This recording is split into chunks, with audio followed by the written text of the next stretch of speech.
Vamos a dar por inaugurado este segundo ciclo año 2024 del seminario internacional que tiene como título Neuroarquitectura e Inteligencia Artificial.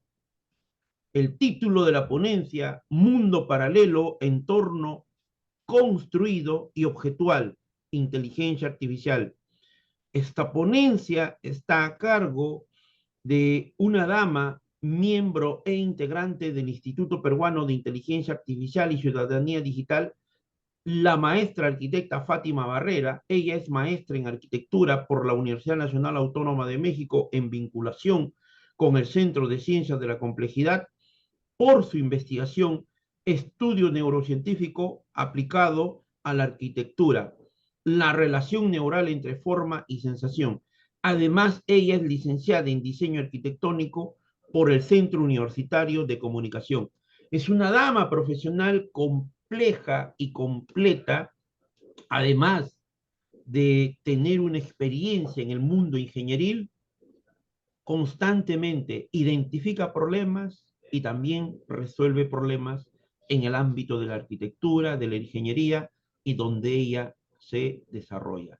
Tiene usted la palabra, arquitecta Fátima Barrera. Muchas gracias, doctor.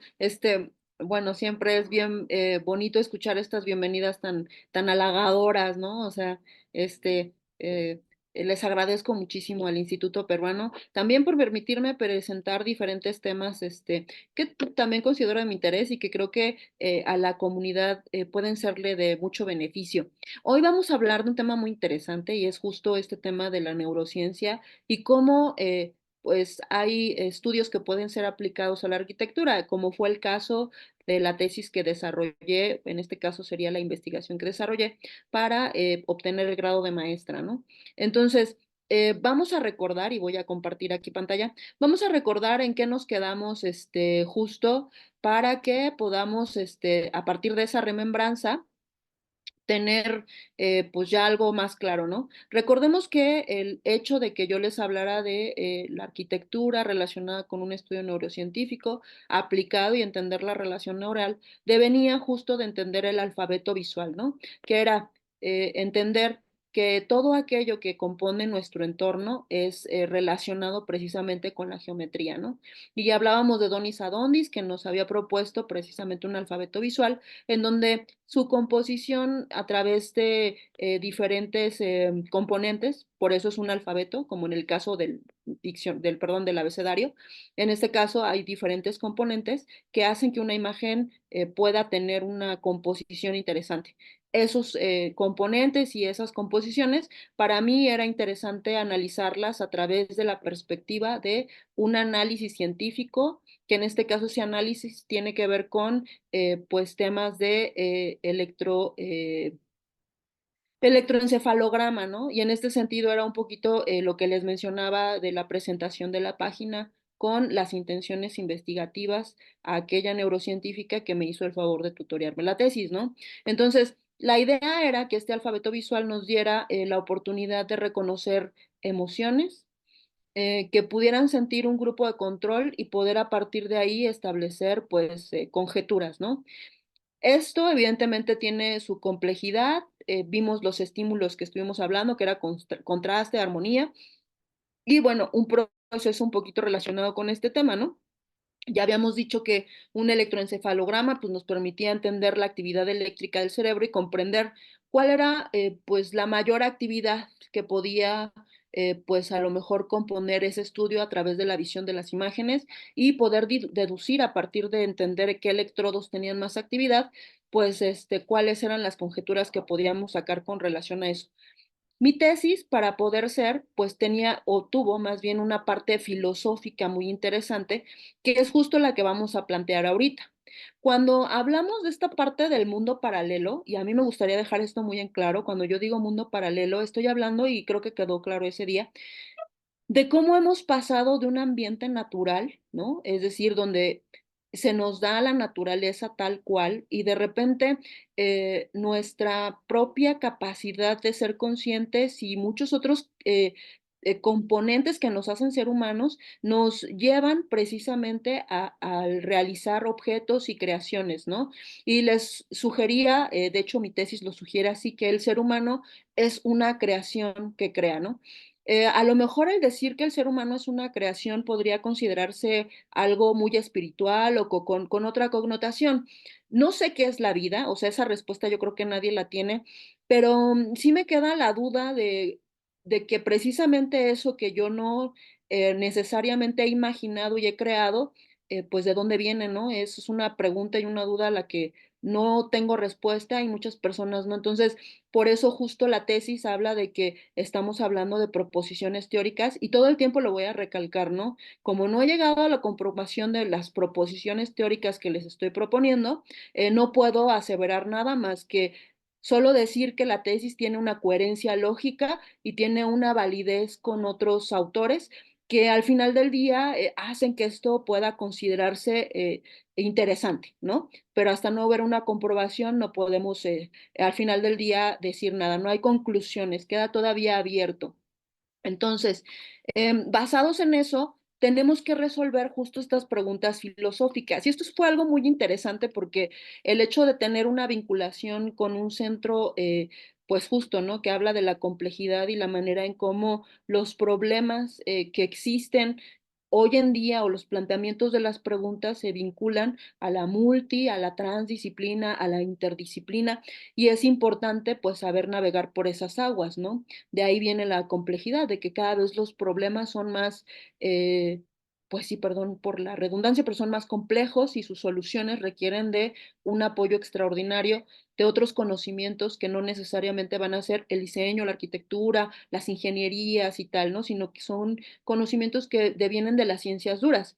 Entonces, vamos a entender para llegar a ese punto de qué compone ese tema del mundo paralelo, que es el mundo construido y objetual, es decir, todo lo que vemos ahí, los edificios, los objetos, las cosas que tenemos, todo eso para mí es un mundo paralelo, ¿no? Porque ya lo dijimos la sesión pasada, no nos basta con la naturalidad de las cosas como se nos presentan, es decir, nuestro nivel de conciencia no nos permite es ser, por ejemplo, como los animales que están conformes con resguardarse bajo la rama de un árbol, ¿no? O hacer a lo mejor construcciones que pues se integran perfectamente al ambiente, ¿no? Nosotros somos más disruptivos, ¿no? Y pues obviamente alteramos ecosistemas para poder coexistir.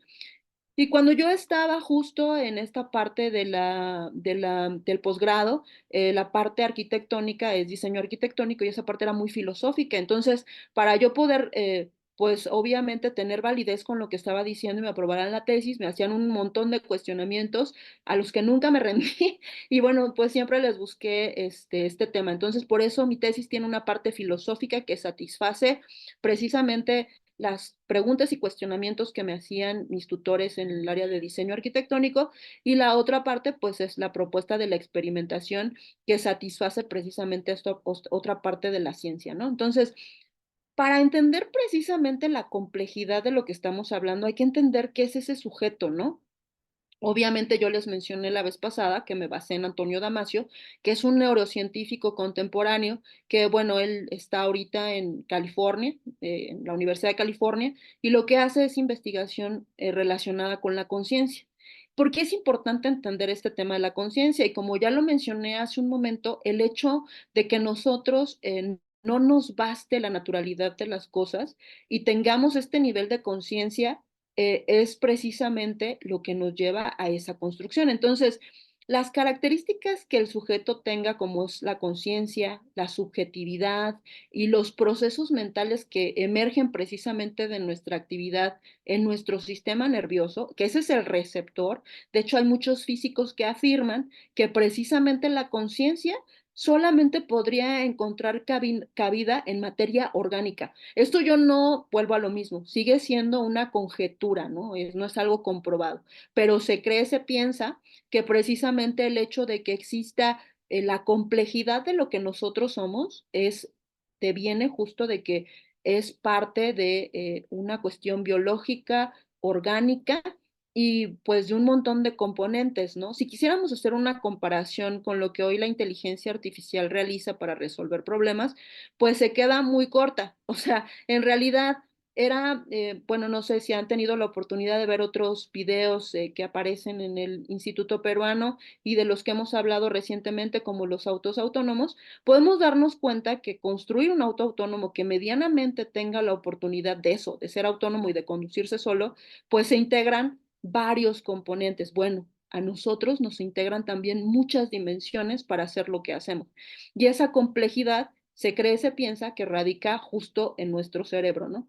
Y en este sentido, la actividad de nuestro sistema nervioso es muy importante porque eso nos permite tener una noción de lo que es la interacción entre el mundo externo, es decir, esa naturalidad, la naturaleza como se nos presenta, y comprender pues esos procesos que el sujeto establece para pues resolver o tener una postura, posición, perspectiva con relación a lo que se está observando, ¿no?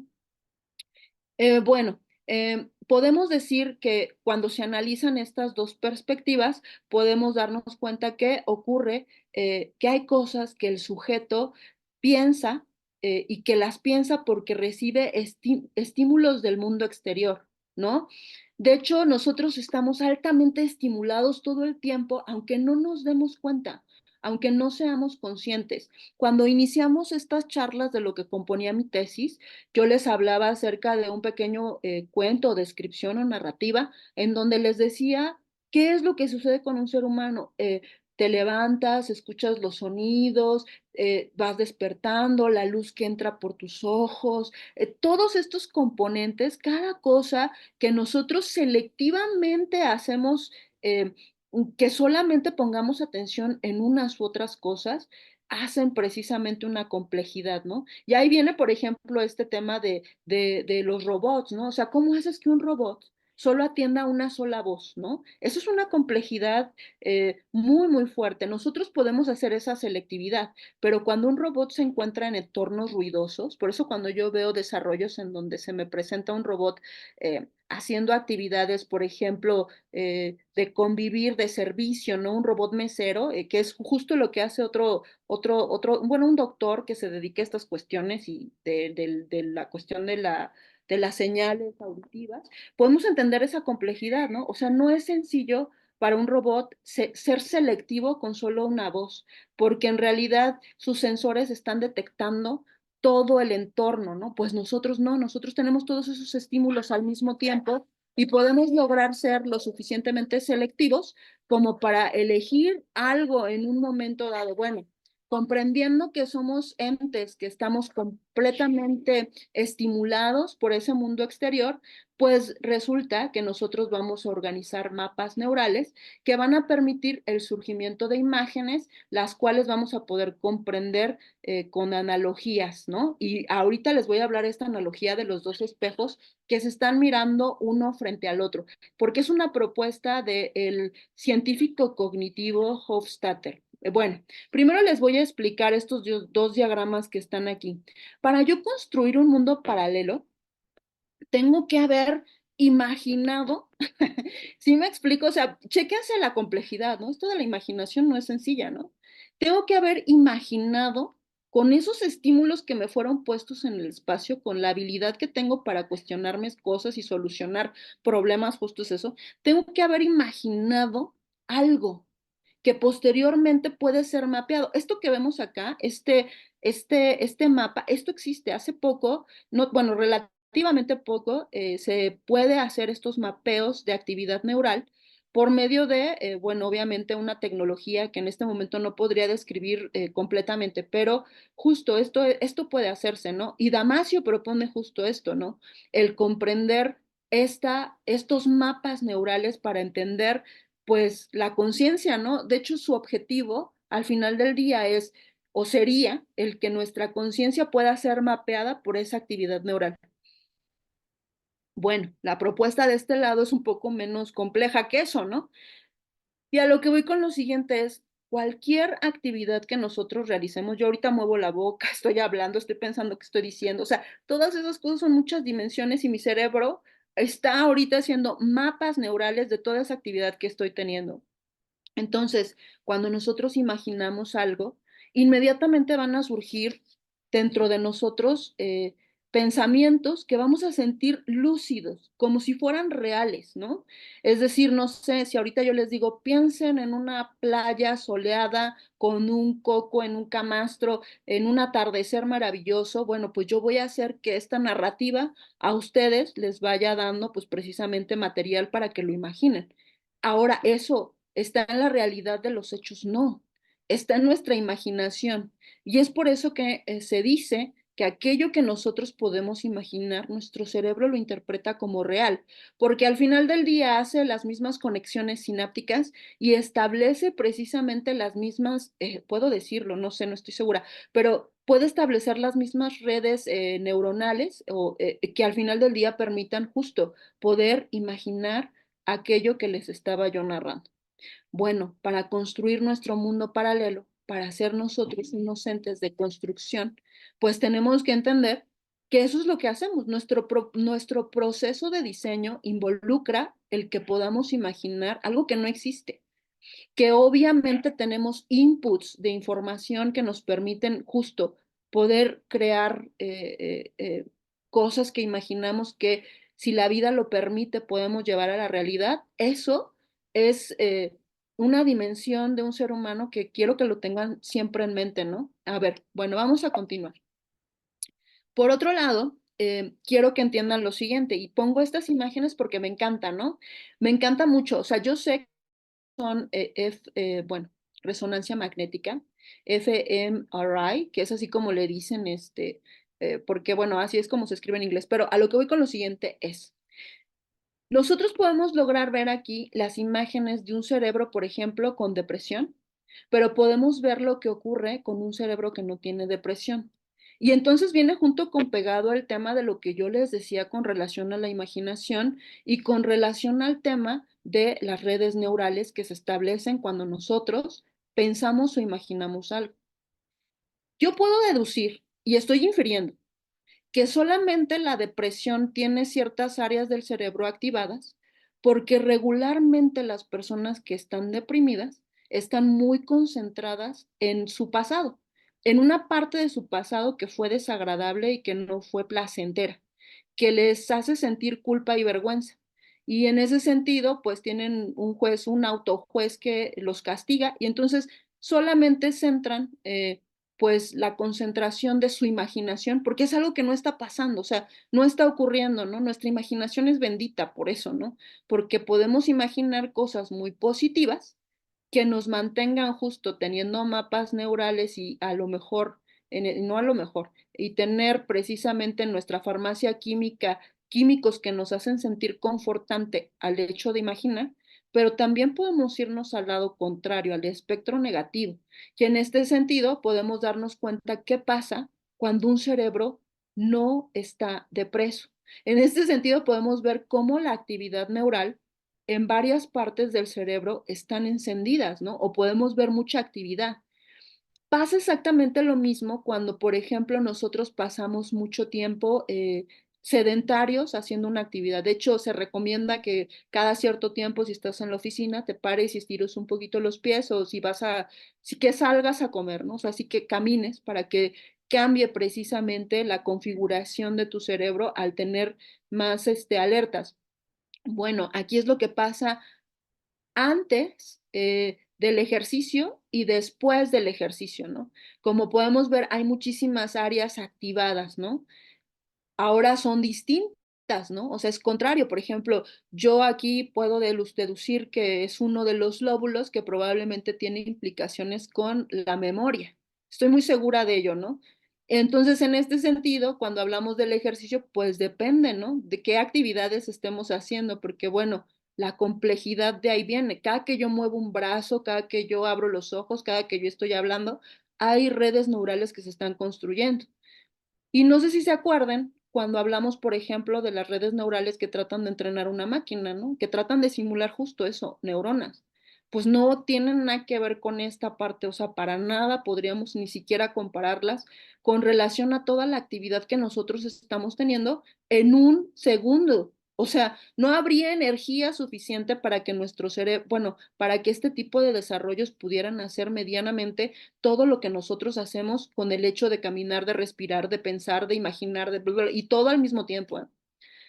Continuamos. Entonces, el fenómeno que se manifiesta, por ejemplo, del hecho de lo que ya vimos, bueno, es que permítanme regresar con el tema y aquí voy a recordarles a ustedes, pues se me olvida, que íbamos a comparar precisamente cómo surgen las imágenes y vamos a hacerlo con la analogía de dos espejos mirándose uno frente al otro, ¿no? Y ahí vamos a hablar acerca de Hofstadter, ¿no? Y su teoría con relación a la autorreferencia.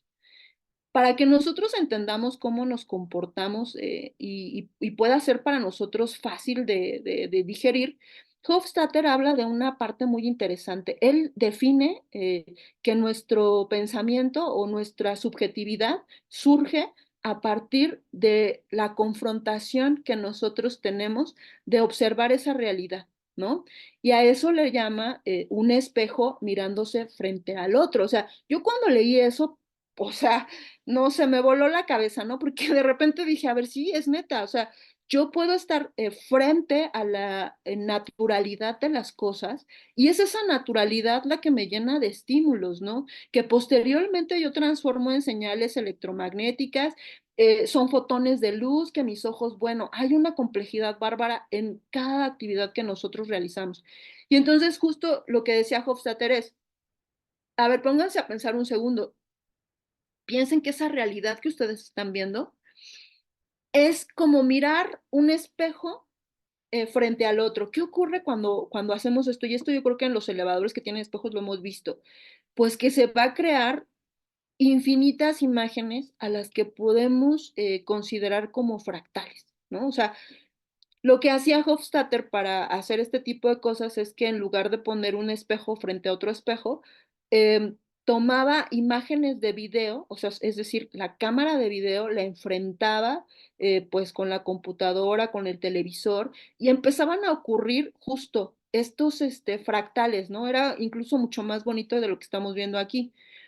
Entonces, quiero que entiendan ese fenómeno porque esas infinitas figuras que se están proyectando, nosotros somos precisamente los que les estamos dando un significado. Nosotros somos los que les estamos dando al final del día una orientación y cada persona tiene una diferente perspectiva de eso, precisamente porque aunque es un espejo gigante para todos, el mirarte, el que nosotros nos miremos en ese espejo es diferente para cada uno. Entonces, en este sentido, esas figuras, en todo caso, es nuestro proceso mental, porque va a surgir precisamente de esta interacción que les estoy platicando, donde el sujeto crea una experiencia y una interpretación del mundo exterior, y en este sentido, la experiencia e interpretación del mundo exterior le va a permitir, por medio de estos son otras dimensiones que vuelvo a repetir, por eso cuando se habla de las cuestiones éticas de la máquina, pues al final del día hay que comprender justo esto, o sea, a ver, a las máquinas les faltan muchísimos elementos que no se tienen, ¿no? Hablábamos de los autos autónomos, ¿no? Y decíamos, a ver, si da la vuelta para un lado porque quiere evitar atropellar un niño, pero hay tres ancianos, ¿qué haces? No tienen, o sea, las máquinas no tienen esta parte intuitiva, no pueden hacer una cabildación para imaginar y formular, tampoco, bueno, sí pueden materializar cosas porque hay máquinas que se replican, ¿no? Como las impresoras 3D, pero vaya, no hay esas dimensiones, es lo que quiero tratar de compartirles. Y entonces, la existencia de un entorno ideológico tampoco es parte de lo que una máquina puede hacer. Y nosotros sí, porque nos estamos reflejando en ese espejo. Y nuestras preguntas, de hecho, antes de que iniciáramos esta conversación, me preguntaban sobre, ay, sobre qué podría suceder con relación a ciertas, o bueno, no sé, era como la mecatrónica, cómo podría tal, ¿no? Y yo decía, bueno, depende de qué te estés preguntando. Es justo esto, ¿no? O sea, depende de qué te estés preguntando y a dónde quieras llevar esa respuesta. Esto pasa, ¿no? O sea, tú puedes observar esa naturalidad que se presenta, pero puedes decidir hasta qué punto quieres explorar ese espejo, ¿no? O sea, y es interesante lo que propone Hofstadter porque lo dice como un espejo. Al decir que es un espejo, estamos viéndonos. a nosotros mismos, ¿no? Y esto ya tiene una implicación filosófica, incluso una cuestión que podría considerarse espiritual, si lo quieren ver de esa manera. Lo que estamos viendo a un lado es precisamente que nosotros somos los observadores de esa naturaleza, ¿no? O sea, es lo que quise tratar de comunicar. Y en ese observar esa naturaleza y en ese proceso de imaginar y en ese proceso de formular, vamos a crear un mundo paralelo, ¿no? Que son las ciudades, que son los objetos, ¿no? Que son también las ideologías, porque estas también van a cambiar conforme vaya pasando el tiempo y conforme vayas explorando más ese espejo que es la naturalidad de las cosas. Bueno, este doctor que ya habíamos hablado de él, él es Damasio, y Damasio, les voy a leer un pedacito de su libro, y en este pedacito me encanta porque justo de lo que tratamos de explicar ahorita no nada más es el mundo paralelo, sino lo que nos hace hacer cosas, lo que nos hace construir cosas. Bueno, a ver, ¿qué dice este señor? Dice que nuestra conciencia, la conciencia, trata de describirla, ¿no? Dice, es una portentosa aptitud que va a consistir en tener una mente provista de propietario. O sea, fíjense esto, ¿no? O sea, nosotros no solamente nos estamos mirando en el espejo de la naturalidad de las cosas, sino que en la medida que nosotros observamos esa naturalidad de las cosas, creamos justo, vean esto, ¿no? Provista de propietario, creamos un propietario, creamos un sujeto, creamos la subjetividad, es decir, no hay otra yo, no hay otro tú. Tú creas esa propia subjetividad en la medida que te mires en ese espejo y depende de qué es lo que estés mirando, qué estás reflejando, ¿no? Y qué estás proponiendo, cómo lo estás construyendo. Bueno, una portentosa aptitud que consiste en tener una mente provista de propietario, de un protagonista para la propia existencia. Todos los días, el protagonista de tu película eres tú. Cada que te levantas, cada que es una actividad, o sea, la única persona que está protagonizando tu serie o tu película eres tú. Y entonces dice, un sujeto que inspecciona el mundo por dentro, alrededor, un agente en apariencia que está listo para la acción. Para Damasio, uno de los rasgos principales de este proceso es el desplegado de contenidos de la mente. Y no me van a dejar mentir, unos tienen más activado esto, otros menos. Aquellos que han trabajado más el hecho de estar muy presentes, estoy segura que no pasa. Pero muchas personas tienden justo a tener muy activada la imaginación y de hecho tienen estar muy activado un discurso. Sí, es verdad, o sea, tenemos nosotros dentro de nuestro propio ser, pues un ente, ¿no? O no, no sé, no puedo llamar un ente, somos nosotros mismos, pero tenemos esta voz, el comentarista, ¿no? Ay, no, se me olvidó hacer tal cosa y está uno haciendo otra actividad, pero se está comentando a sí mismo, ay, qué bonito árbol, tal. Ese comentarista, ese es el protagonista de tu propia existencia, ese sujeto que inspecciona el mundo por dentro y alrededor, un agente que en apariencia está listo para la acción. Entonces, con independencia de lo lúcidos o no que puedan ser justo esos pensamientos, ese orden que tengas en ese pensamiento, de lo lógico que sea tu discurso, no importa, ese es tu protagonista. Entonces, uno de los rasgos principales de ese proceso, ya lo habíamos dicho, el desplegado del contenido, que no va a importar lo lúcidos que estén y lo ordenados.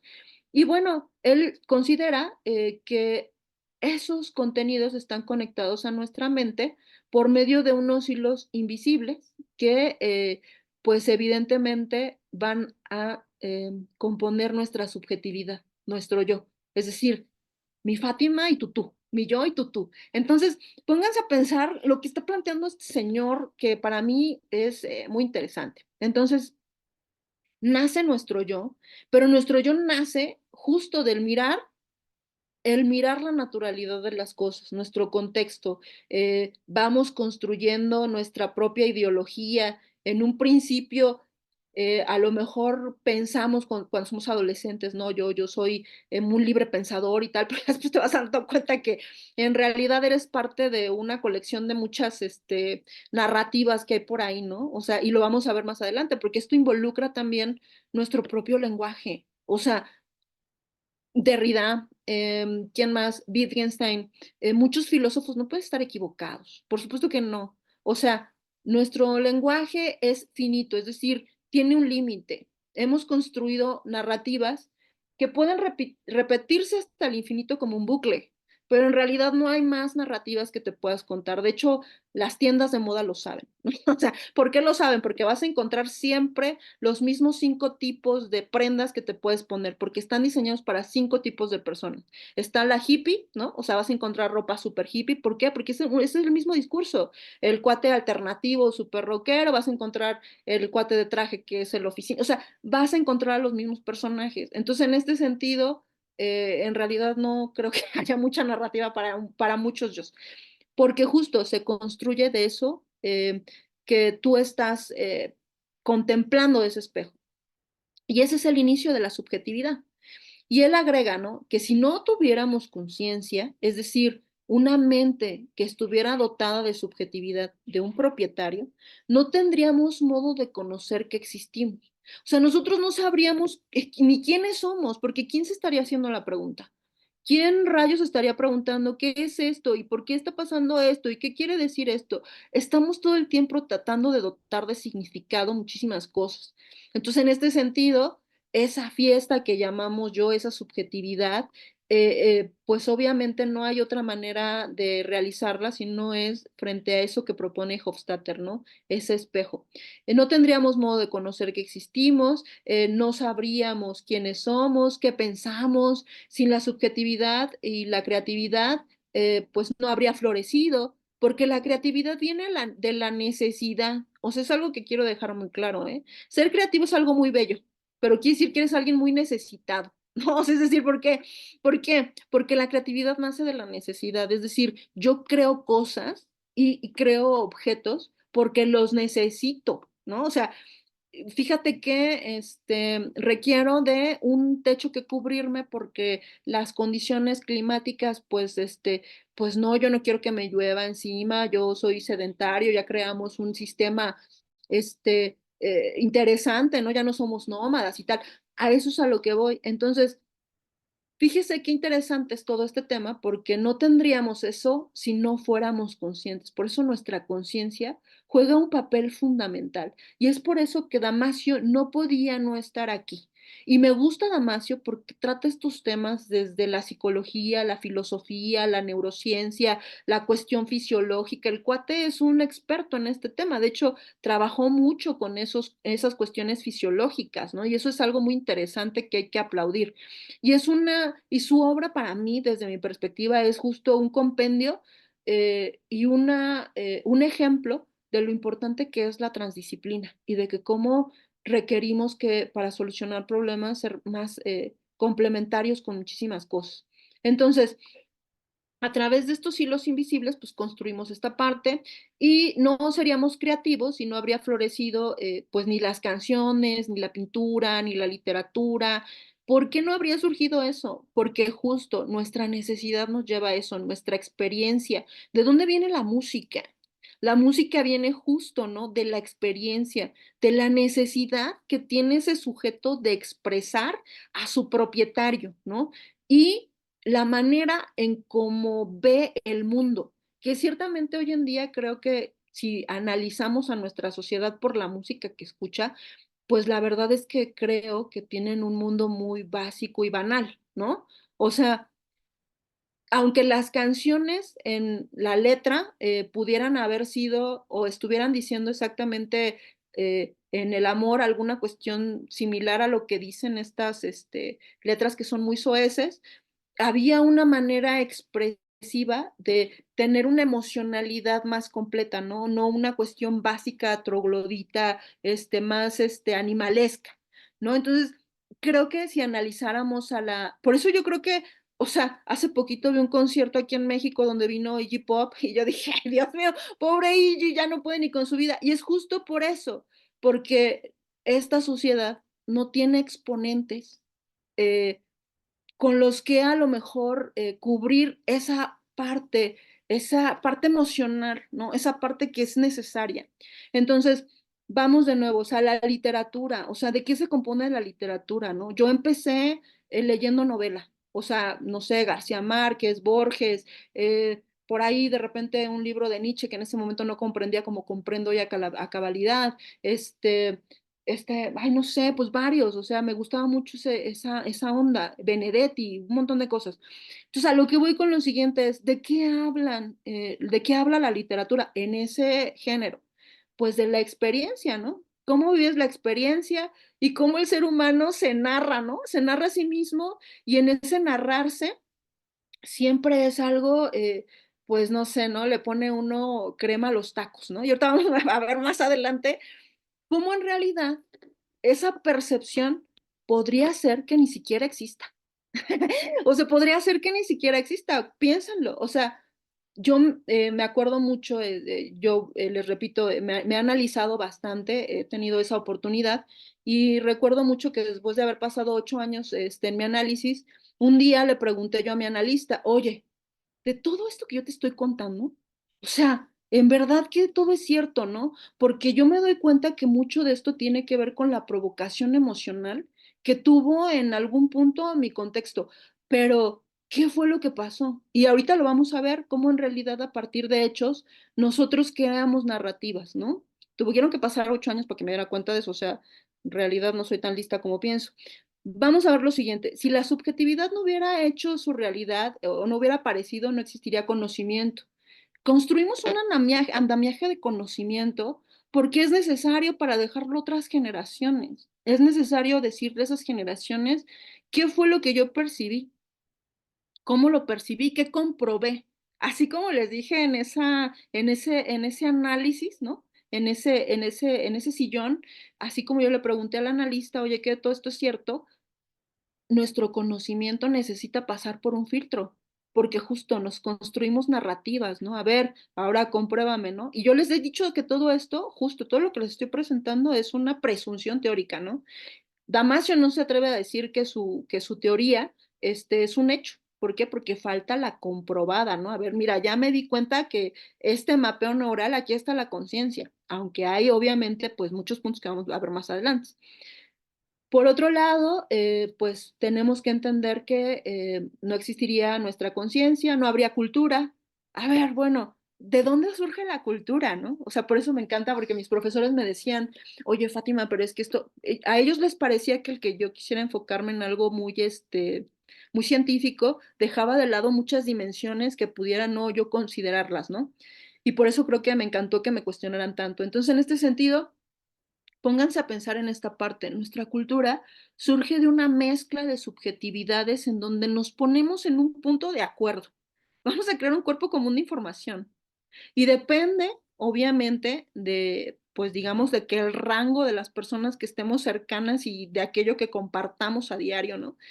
Para que nosotros creemos precisamente una narrativa propia de un grupo de gente. Entonces, si se ponen a pensar, Estados Unidos no tiene cultura porque en realidad es multicultural. O sea, no tiene cultura porque ellos no son. ¿Sí me explico? O sea, no hay, no, bueno, pudiste haber nacido en ese espacio, pero en realidad, pues, ¿de dónde viene la mayor parte de las personas? ¿No? Es una mezcla de ingleses, es una mezcla de cuestiones europeas, luego una mezcla latina, o sea, en realidad es pluricultural. Y bueno, también de sus propias raíces que afortunadamente todavía quedan algunas reservas de aquellos nativos americanos, ¿no? Entonces, nosotros, por ejemplo, en el caso de México, en el caso de muchos países latinoamericanos, tenemos la fortuna, pues, de que hubo pues, el privilegio de tener, pues, digamos que esto, ¿no? Una narrativa propia, ¿no? Entonces, a eso es a lo que voy, ¿no? Bueno, no quiere decir que Estados Unidos no tenga una narrativa, la tiene, ¿eh? Pero a lo que voy con la cultura es algo muy sensible, algo muy humano. Y no habría historia, no habría caricaturas, no habría nada, la verdad, si no tuviéramos conciencia. Entonces, si la conciencia no se hubiera desarrollado en el decurso de la evolución y no hubiese existido hasta alcanzar la versión humana, porque recuerden que esto parte también de teorías evolucionistas, ¿no? Es decir, nosotros estamos aquí gracias a una serie de antepasados que obviamente no tenían las mismas condiciones que nosotros ahora sí, y conforme vaya pasando el tiempo, nuestro componente genético va teniendo otras perspectivas, también eso hay que tomarlo en consideración. Entonces, no existiría la humanidad tal como la conocemos hoy en toda fragilidad y vigor, y tampoco habría evolucionado. O sea, pongámonos a pensar, por ejemplo, en otras especies, ¿no? Y más adelante vamos a ver niveles de conciencia. Pero los animalitos, claro, evidentemente tienen un nivel de conciencia, pero no es el humano. Ellos no tienen la necesidad de ser disruptivos con la naturaleza y están conformes. Nosotros no. Y ahí lo vamos a ver más adelante. Cuando hablamos, por ejemplo, del mundo paralelo, del mundo construido y objetual, y céntrense en que estamos hablando de una cuestión arquitectónica, esto que decía Damasio con relación a el mundo para, bueno, en este caso la conciencia, bueno, pues si no hubiera conciencia, nosotros no nos habríamos preguntado la espacialidad, no nos habríamos puesto a pensar qué es arriba, qué es abajo, qué es izquierda, qué es derecha, qué es a un lado, qué es alrededor. Y por eso pongo el tema del Stonehenge, porque el Stonehenge es una muestra, aunque mucha gente diga que fue un extraterrestre, no, señores, respétense como raza. Nosotros los humanos tuvimos que, justo a partir de estos experimentos, de estas composiciones, entender la espacialidad del arriba, el abajo, el un lado, el al otro, tal, tal, tal, tal, tal, para poder justo construir objetos, ¿no? Cuando hablamos de la arquitectura, la espacialidad es muy importante, pero no solo eso. Estos primeros pininos de ir poniendo una piedra sobre otra fue la base de la ingeniería, que en algún punto nos permitió entender, ah, mira, puedo poner dos piedritas así, pero si las pongo así ya no se sostiene arriba. Todas esas deducciones y justo el andamiaje de conocimiento hizo la ingeniería que hoy tenemos. Entonces pónganse a pensar la complejidad humana de lo que somos. De hecho, agradezco mucho a universidades de repente, como el MIT, que se dan la oportunidad de todas estas técnicas ancestrales comprobar que se pueden hacer por humanos, ¿no? Y hace poquito por ahí anda un video funcionando. Bueno, si nosotros no tuviéramos conciencia y no nos hubiéramos preguntado la espacialidad, no nos hubiéramos preguntado, oye, mira, si esta piedrita que está medio burda, de repente le doy así como si fuera una rueda y ahora un cuadrado. Y si yo no hubiera creado el cuadrado y la rueda, y ni siquiera lo hubiera nombrado, no tendríamos la oportunidad precisamente de, pues justo de tener todo esto que llamamos ingeniería y arquitectura. Bueno, ahora ya viene aquí lo más interesante. Y recuerden que esto está junto con pegado con lo que somos y lo que hay. O sea, lo que somos nosotros es justo lo que construye el mundo paralelo, porque la naturaleza está muy contenta con lo que es y es satisfactorio verla, ¿no? O sea, no necesita que le echemos una mano. Nosotros, por ejemplo, según Damasio, dice que nosotros estamos compuestos por dos cuestiones muy interesantes en ese libro. Y yo cuando lo leí estaba maravillada, o sea, de verdad maravillada. Este cuate dice que nosotros tenemos una dimensión, que es este sujeto como observador, que lo podemos definir también como, pues, ese sujeto como objeto, ¿no? Que es este sujeto que percibe, que valora un objeto dinámico, que está constituido por ciertas formas de funcionar, cómo son nuestra mente, qué ciertos rasgos tenemos, nuestra historia, nuestra vida.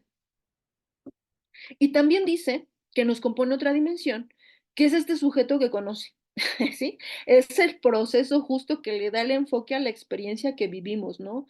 Y cómo lo percibimos en el tiempo y nos va a permitir reflexionar acerca de las experiencias.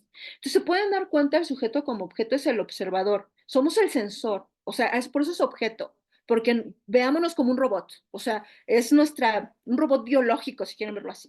Somos ese robot biológico, pero que si no tenemos esta dimensión del sujeto que conoce, que es la parte de la conciencia, nulamente vas a poder llegar a relacionarte con el entorno, a hacerte preguntas, a andar construyendo cosas, buenas y malas al mismo tiempo. Entonces, justo él dice que esa continuidad se retroalimenta, es decir, nuestra cuestión biológica y lo que nos compone y lo que nos hace ser, y ese, pues él lo nombró ya, ¿no? O sea, ese sujeto que conoce, ese narrador, esa subjetividad, ese protagonista es importante.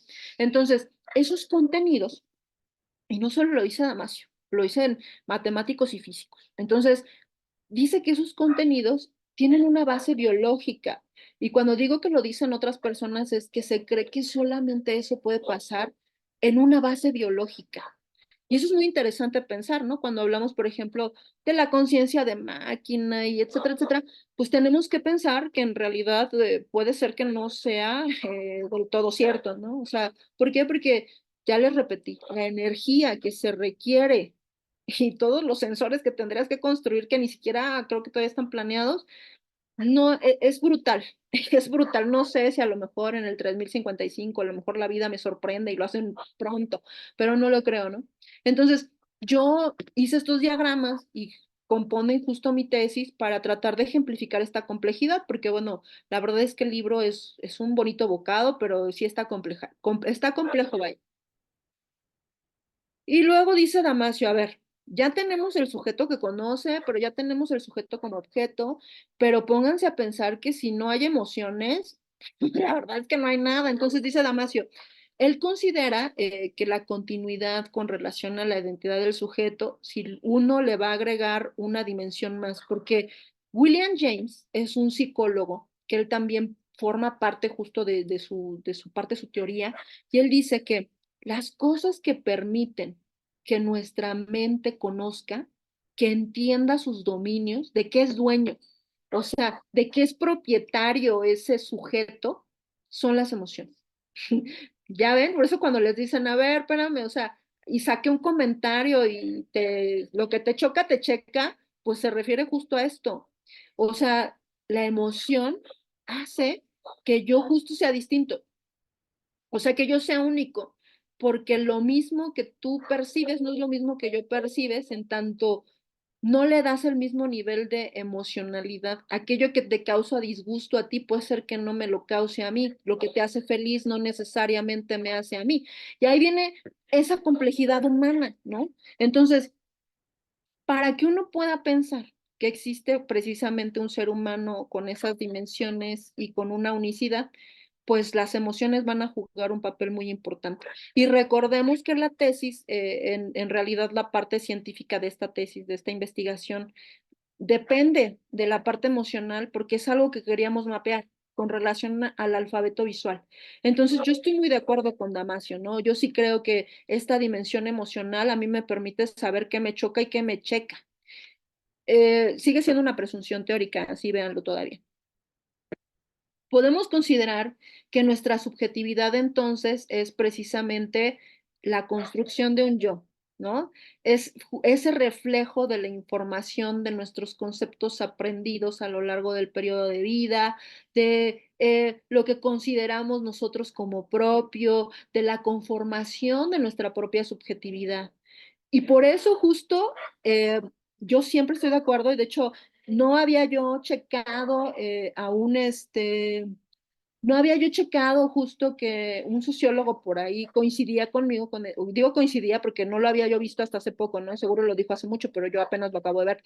Y él decía que nuestra psicología es lo que hace que la historia se repita. O sea, y sí, yo decía, sí, claro, por supuesto, y yo sí pienso que este es un gran manicomio, porque justo tu experiencia de vida, lo que tú eres, lo que te compone, lo que hace que tú te crees, tu subjetividad y tu yo, es ese enfrentamiento, ¿no? Con ese espejo. Entonces, depende de qué estés tú viviendo en ese momento, es precisamente lo que te hace diferente y a la vez igual, porque si estás en un mismo contexto con otros pelados, pues al final del día todos esos pelados van a pensar como tú.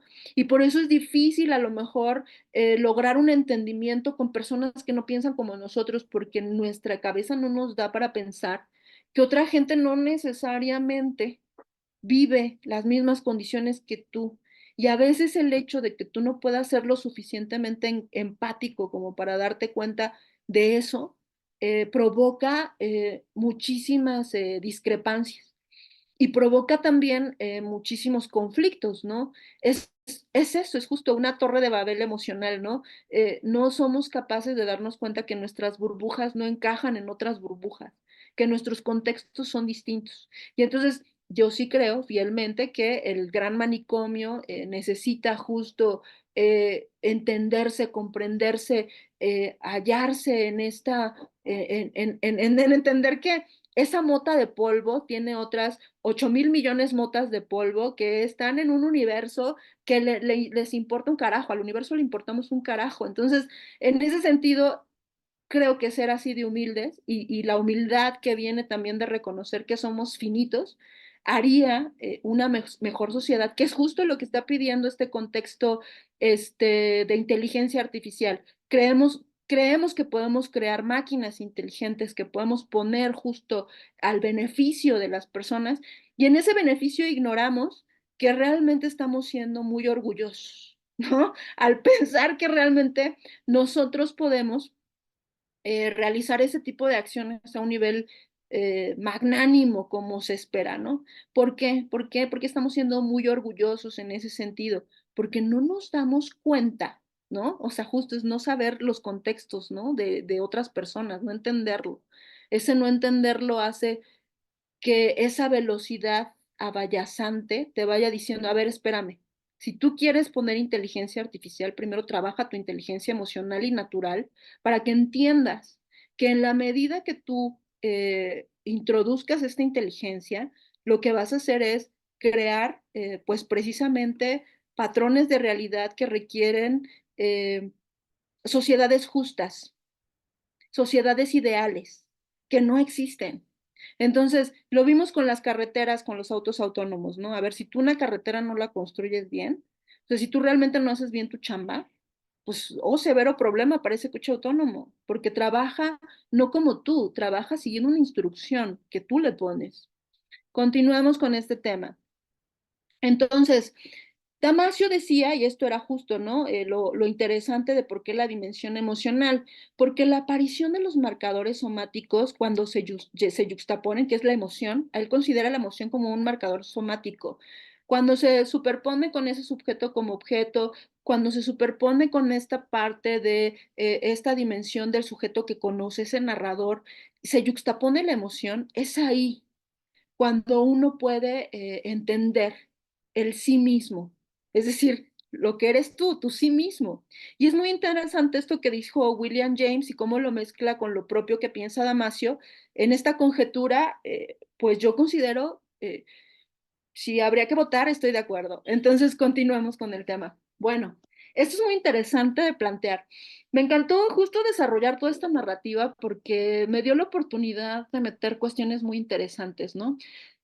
Y lo que vamos a entender, por ejemplo, con relación a qué nos hace al final del día ser unos agentes de creación, de repente se me vino a la cabeza este tema de considerar metáforas, ¿no?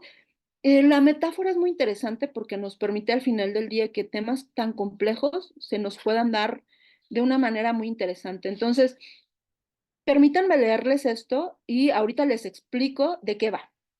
Para establecer este punto, considero importante recurrir a la metáfora.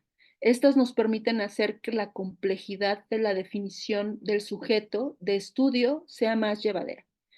En este caso, recurramos al relato bíblico de Adán y Eva, cuando la serpiente ofrece a Eva el fruto prohibido, podemos pensar que entra en un estado de conciencia. Al darse cuenta que se encuentra desnuda, surgen en ella los principios de la configuración de la subjetividad, el yo que no existía y que le hará única e irrepetible, permitiendo en ella los principios de identidad. Las manzanas en este sentido, son las conciencias, es la conciencia de sí y la observación de su desnudez es el principio del vacío que habita en el sujeto, dado que al hacer caso a la serpiente y adquirir conciencia, ha salido del estado de completitud para observar la falta, que no es más que la experiencia del vacío. Se ve a sí misma y le falta algo con que cubrirse.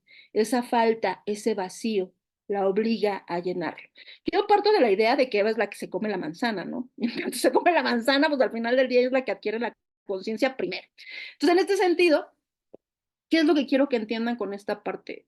La conciencia, como lo hemos tratado de ir explicando de acuerdo con Damasio y tal, etcétera, es fundamental para que nosotros seamos agentes de creaciones. Pero el hecho de ser conscientes crea en nosotros un vacío. La completitud es muy importante de entender. O sea, si tú te sientes completo, nulamente vas a tener necesidad de nada. O sea, si me explico, sentirte completo es parte de sentirte en un estado de gracia, ¿no? Si lo quieres ver de un lado espiritual, pero como quieras, no importa. No sé si los animalitos estén en un estado de gracia o de ignorancia de ciertas cuestiones, ¿no? Pero en este sentido ellos se sienten completos, no sienten un vacío, no tienen una necesidad de nada, no tienen una necesidad de cubrir sus cuerpos con ropa, de interpretar, de ser unos actores y unas actrices en la sociedad, de tener puestos, o sea, de cubrir expectativas de nadie. O sea, los animalitos se sienten completos con lo que son y conformes con eso. Entonces, por eso defino la conciencia desde esta pequeña narrativa de Adán y Eva, ¿no?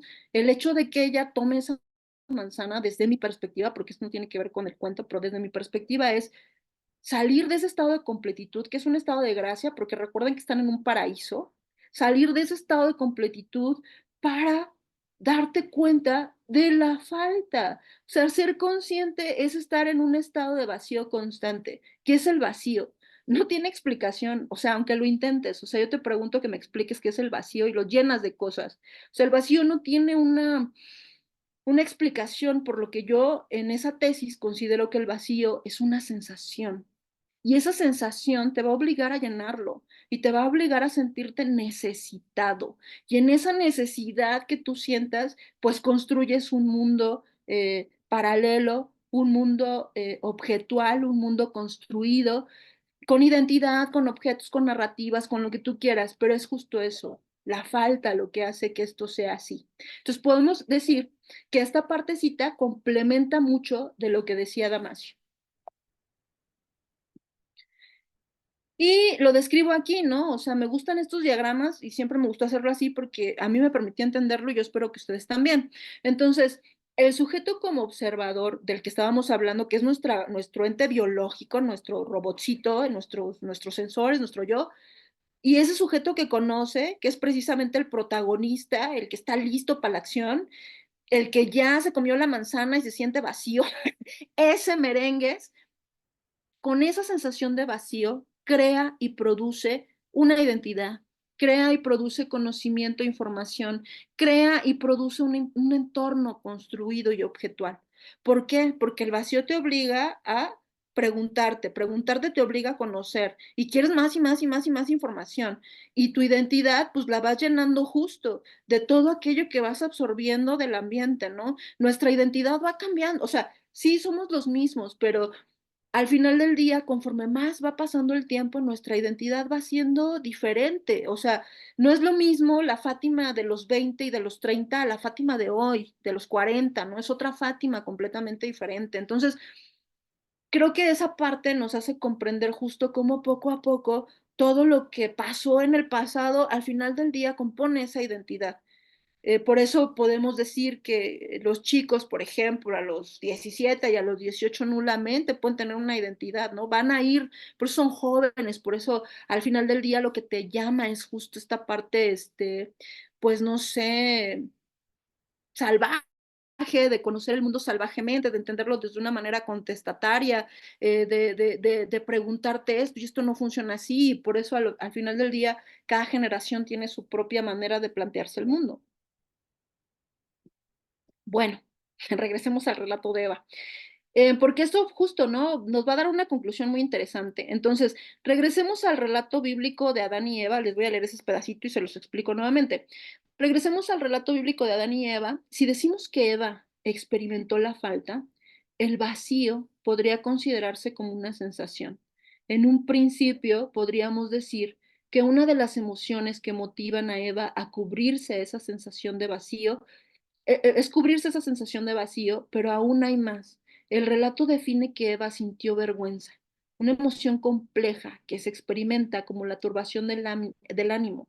En este caso, producida por una falta y percibida por ella como humillante y deshonrosa, por lo que no solo la sensación de vacío la llevó a realizar la acción de cubrir su cuerpo desnudo, también la vergüenza y la culpa, como si con la acción de cubrirse cambiara el discurso que se generó en su cabeza con dicha emoción. Ahora bien, siguiendo el planteamiento que Damasio hace con relación a aquello de las imágenes que hacemos propias al juxtaponer una emoción, ¿qué de esa escena vivida por Eva le es propio? Espero que puedan seguirme. Las emociones te llevan a actuar de determinada manera con respecto a un hecho ocurrido. Espérame, me perdí. Mm, Ay, se me perdí. Con relación a un hecho ocurrido, por lo que la sensación que experimenta Eva es de vacío y culpa motivada por la vergüenza. Por consiguiente, lo que le es propio a Eva es la manera en que actuará conforme a esas emociones. La identidad que se irá formando Eva será en relación a lo que haga con ese vacío que le causó la conciencia y con la vergüenza a la que le siguió la culpa. El libre albedrío entra en escena. Dios pone la pelota en su cancha. Eva puede decidir que aquello no le importa en absoluto, pero esto es poco probable que pase, pues las emociones implican sensaciones fisiológicas. De ahí que Damasio las denomine como marcadores somáticos. Y es muy fácil controlar las relaciones, y es muy difícil controlar las reacciones corporales y la generación de pensamientos que ocurren con respecto a la emoción experimentada. Eva ahora es expulsada del paraíso, es decir, de la sensación de completitud. Surge la probabilidad. ¿Qué hará Eva? Bueno, yo cada vez que me leo, me encanto, perdónenme por vanidosa, pero justo eso es eso, o sea, quiero que tengan ustedes un poquito, digo, que me puedan seguir en este relato. Obviamente, quiero decirles que esto es una ficción, una provocación. Entonces, a ver, ¿qué pasa, no? Y aquí hay que seguir el tema de Damasio, o sea, cuando nosotros experimentamos una emoción, a cada emoción corresponde una reacción. Si no sabemos controlar, por eso muchos libros de inteligencia emocional y tal, si nosotros no sabemos controlar nuestras emociones, vamos a actuar de una manera quizá exagerada ante un estímulo, ¿no? Y por eso lo que te choca, te checa. Entonces, vamos a actuar de una manera que a lo mejor no pueda ser, pues del todo correcta dentro de las sociedades que hemos creado. Lo que le pasó a Eva fue justo esto, ¿no? Sentir culpa y vergüenza porque para empezar ha cometido un error. A mí el pecado yo siempre lo veo como un error, o sea, el error es ese, ¿no? O sea, no es algo que tú puedas considerar como, pues no como malo, ¿no? O sea, todos erramos, ¿no? Entonces lo que ella cometió fue un error. Se comió la manzana, pero bueno, es un error irreversible como muchos de los que cometemos los demás, ¿no? Cuando te comes bueno, en este caso salir de la completitud de un paraíso donde lo tienes todo y tal, y de repente comerte la manzana y trácale, ¿no? O sea, la realidad de tu ficción que te creaste con esa completitud, ¿no? Entonces, se comió la manzana y tal, y cuando vienen esas emociones, pues hay reacciones. Y quiero que entiendan esto porque esto le pasa a las sociedades. Entonces, ¿qué ocurre? Pues que al final del día esas emociones van a tener como consecuencia dos cosas. O aprendes del error, lo tomas como una herramienta para continuar con tu vida o te sumerges en el abismo profundo y negro de tu propia desgracia hasta que llegues a lo más profundo y toques fondo y después entiendas que tienes que salir de tu error. O bien, este, pues decides justo, ¿no? Esta parte positiva de decir, bueno, pues como todo el mundo he errado, ¿cómo puedo mejorar este tema, ¿no? Y eso a la gente y a mí y a todo el mundo nos cuesta mucho trabajo entenderlo. Y por eso, porque la unicidad compone la multitud, pues al final del día las sociedades son como son, ¿no? Bueno, vuelvo a lo mismo, son suposiciones teóricas. Entonces, en este sentido, el hecho de salir de la completitud genera algo muy interesante, que es la probabilidad. Y aquí pongan usted atención, porque yo sí considero que el hecho de tener que elegir binariamente entre destruirte o construirte, esa probabilidad genera narrativas. Y obviamente no te destruirás ni te construirás todo el tiempo. Entonces, pues no sé, pago por ver. Pago por ver, ¿no? Y es justo la escena que ocurre, ¿no? O sea, por eso la historia es cíclica y ahorita, si antes era el atomismo, ahorita el pretexto es la inteligencia artificial, bueno, pago por ver. Veremos esas, digamos, esas, ¿cómo se dice? Esas sociedades, evolucionadas espiritual, emocionalmente, que requiere la inteligencia artificial, o vamos a elegir destruirnos junto con nuestra creación de los dioses, ¿no? O vamos a evolucionar, a salir de ser niños, a convertirnos en adultos conscientes de nosotros mismos y de nuestro entorno. Entonces, me encanta mucho cómo este tipo de mitología al final ayuda a crear una narrativa interesante. Bueno, continuamos. En este sentido, cuando hablamos de la nada, cuando hablamos del vacío, el sujeto está obligado a llenarlo, o sea, y eso también, por favor, ponga usted pare oreja, ponga usted atención. Resulta que se cree, se piensa, se dice que cuando nosotros nos sentimos completos, ¿no? De hecho, por eso siempre en esta sociedad te obligan mucho a salir de tu zona de confort. El mundo es más ancho que las caderas.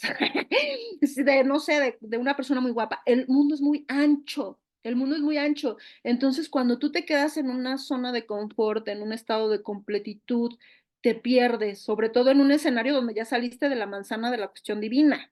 Te pierdes de un montón de cuestiones. Entonces, justo, estás obligado a llenar tu vacío. No al grado de no sentirse saciado nunca, o no lo sé, ¿no? Porque esta sociedad a veces me impacta y me decepciona y nuevamente digo, bueno, ya no quiero seguir la narrativa, pero pues ni modo, estoy obligada.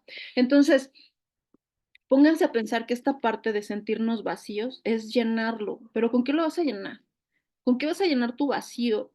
Y lo mismo pasa con las ciudades. A ver, tienes la necesidad de solucionar problemas en un entorno ingenieril y arquitectónico.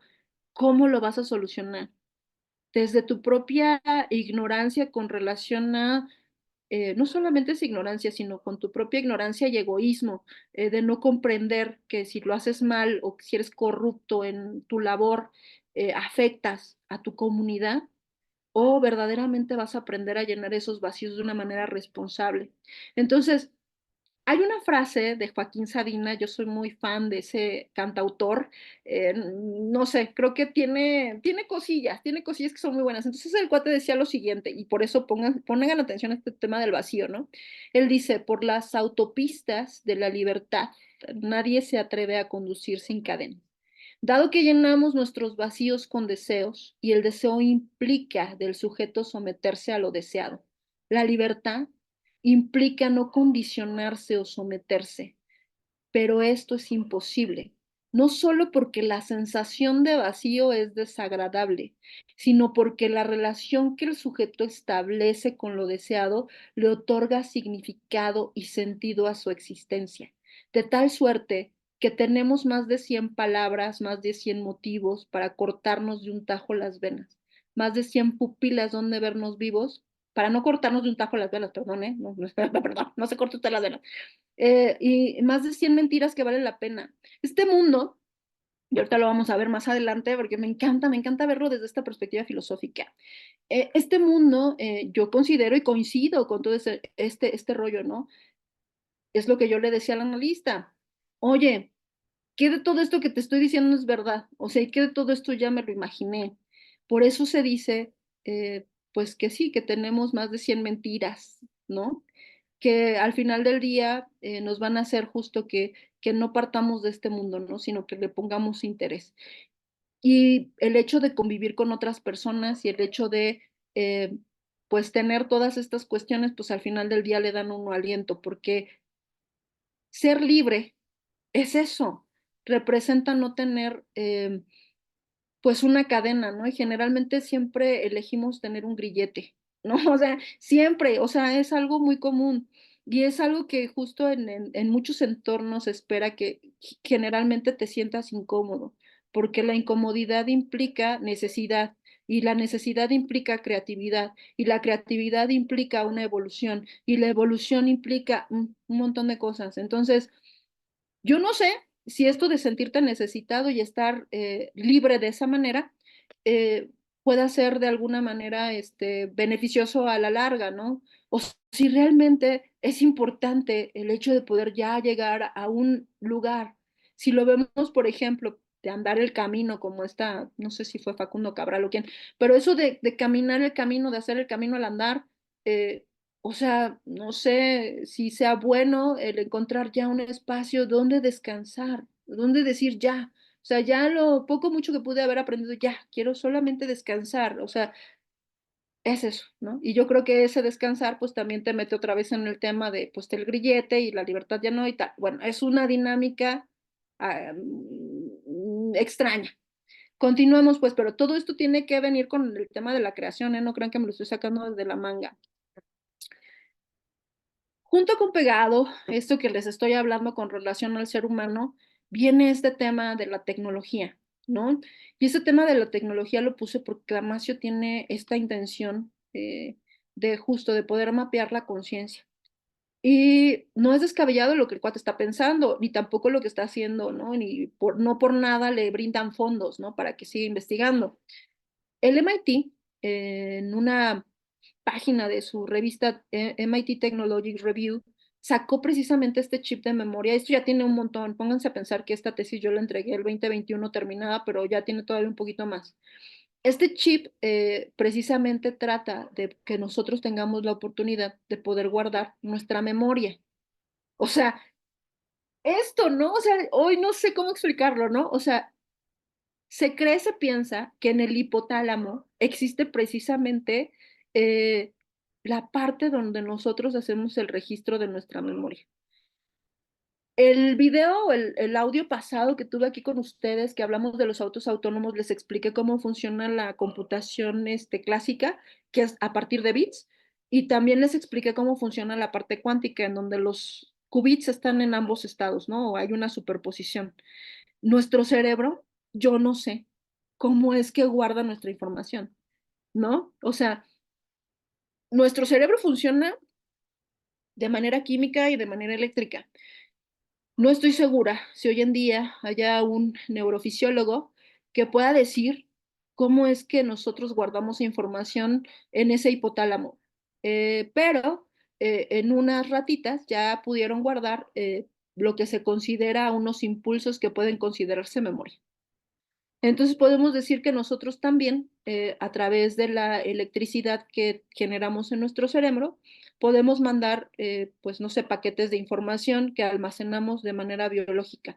Y este es un principio para ese tema y por eso se cree, se piensa que la conciencia podría, pues tener justo una base computacional o una base, pues ahora sí que tecnológica como un USB. Qué interesante, ¿no? Entonces, bueno, continuemos. Y les decía yo hace un momento que estaba yo súper clavada con este tema filosófico. Regresemos ya ahora hacia la ciencia, quitémonos esta jacket.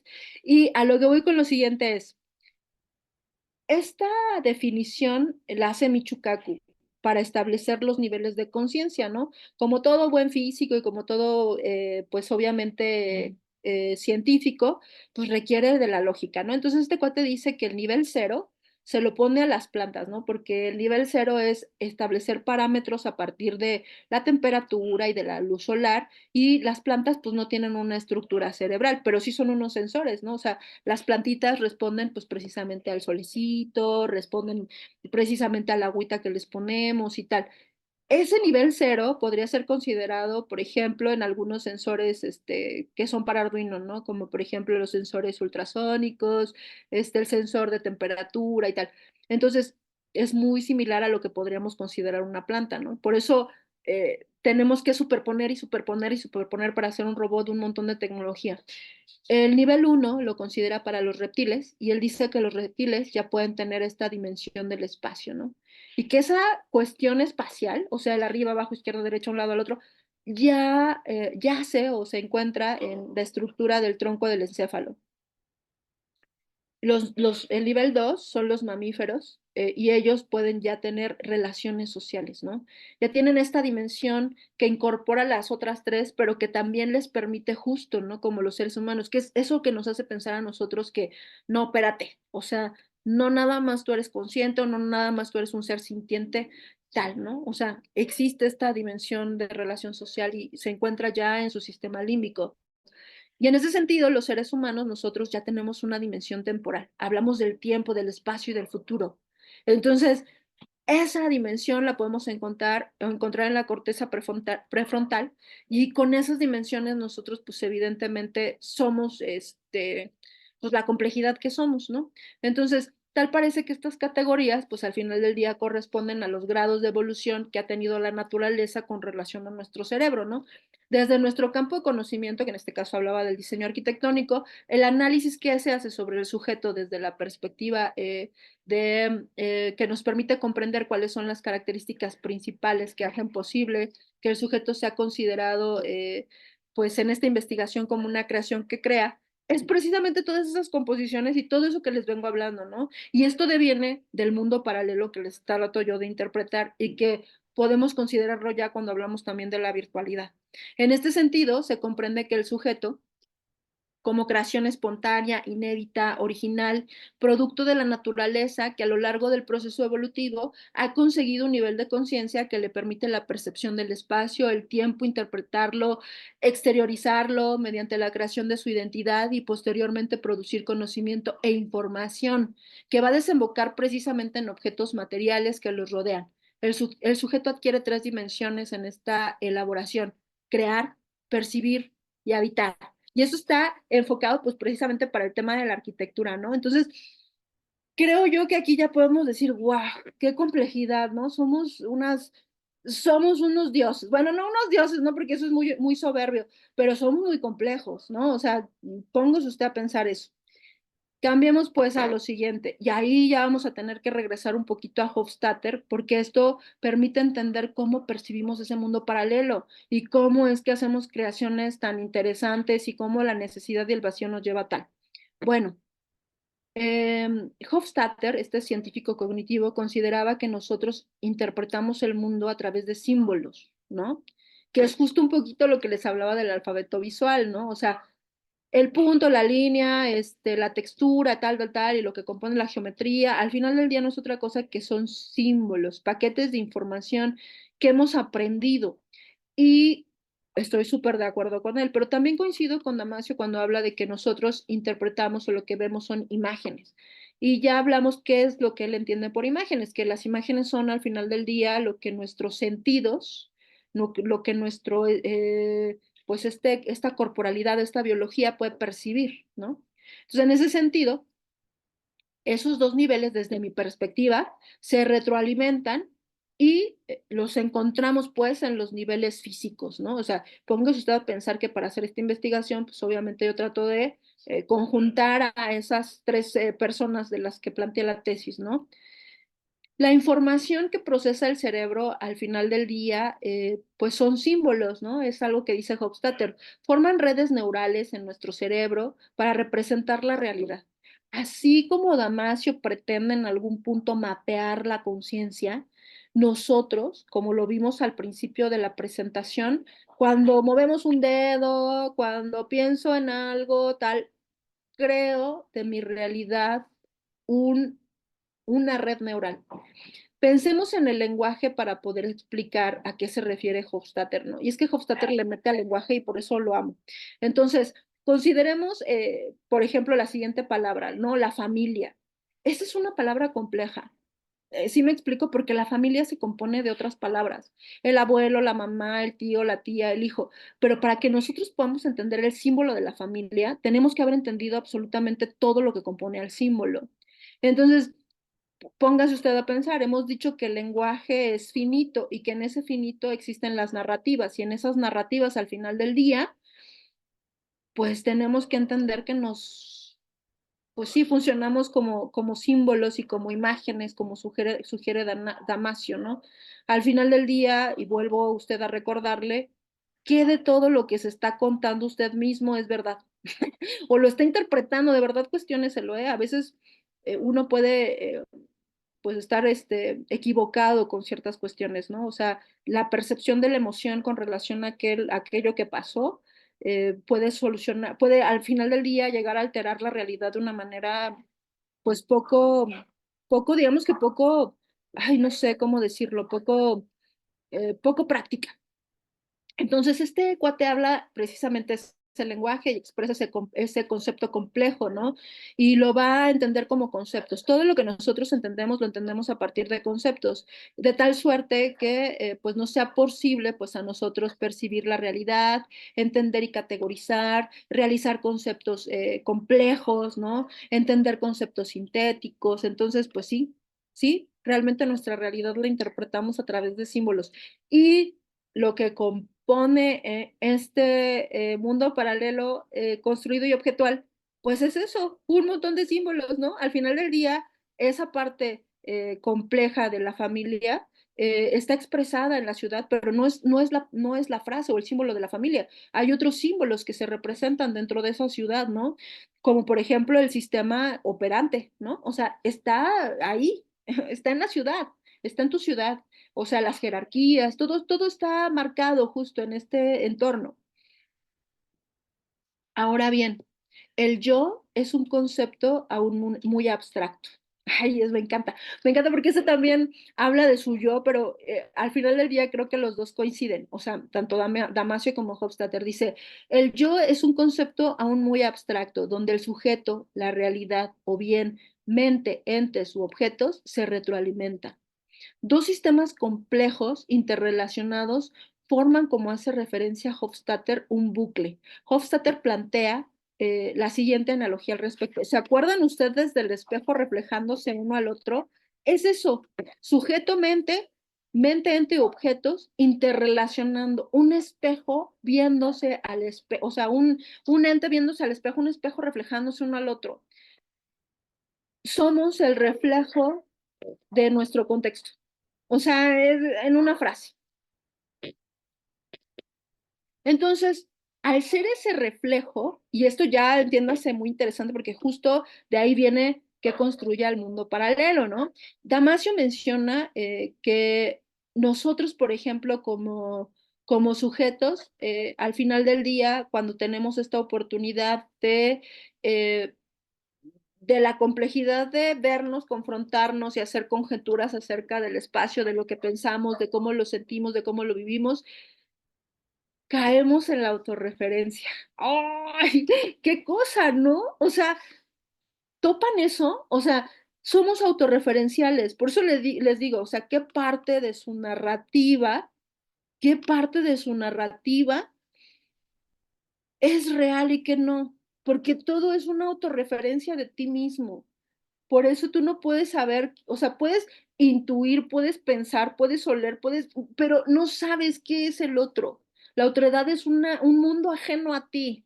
¿Por qué? Porque tú eres autorreferente. Tu autorreferencia solamente está aquí. Y yo voy a leer este pedacito porque si no vamos a perder el contexto. Damasio menciona con respecto a la mente de los sujetos. En este sentido, el sujeto puede observar los cuerpos y los actos de los demás, aquello que hacen, dicen, escriben, y puede formular conjeturas relacionadas acerca de lo que piensan, pero no puede observar la mente de los demás sujetos y solo él mismo puede observar la suya.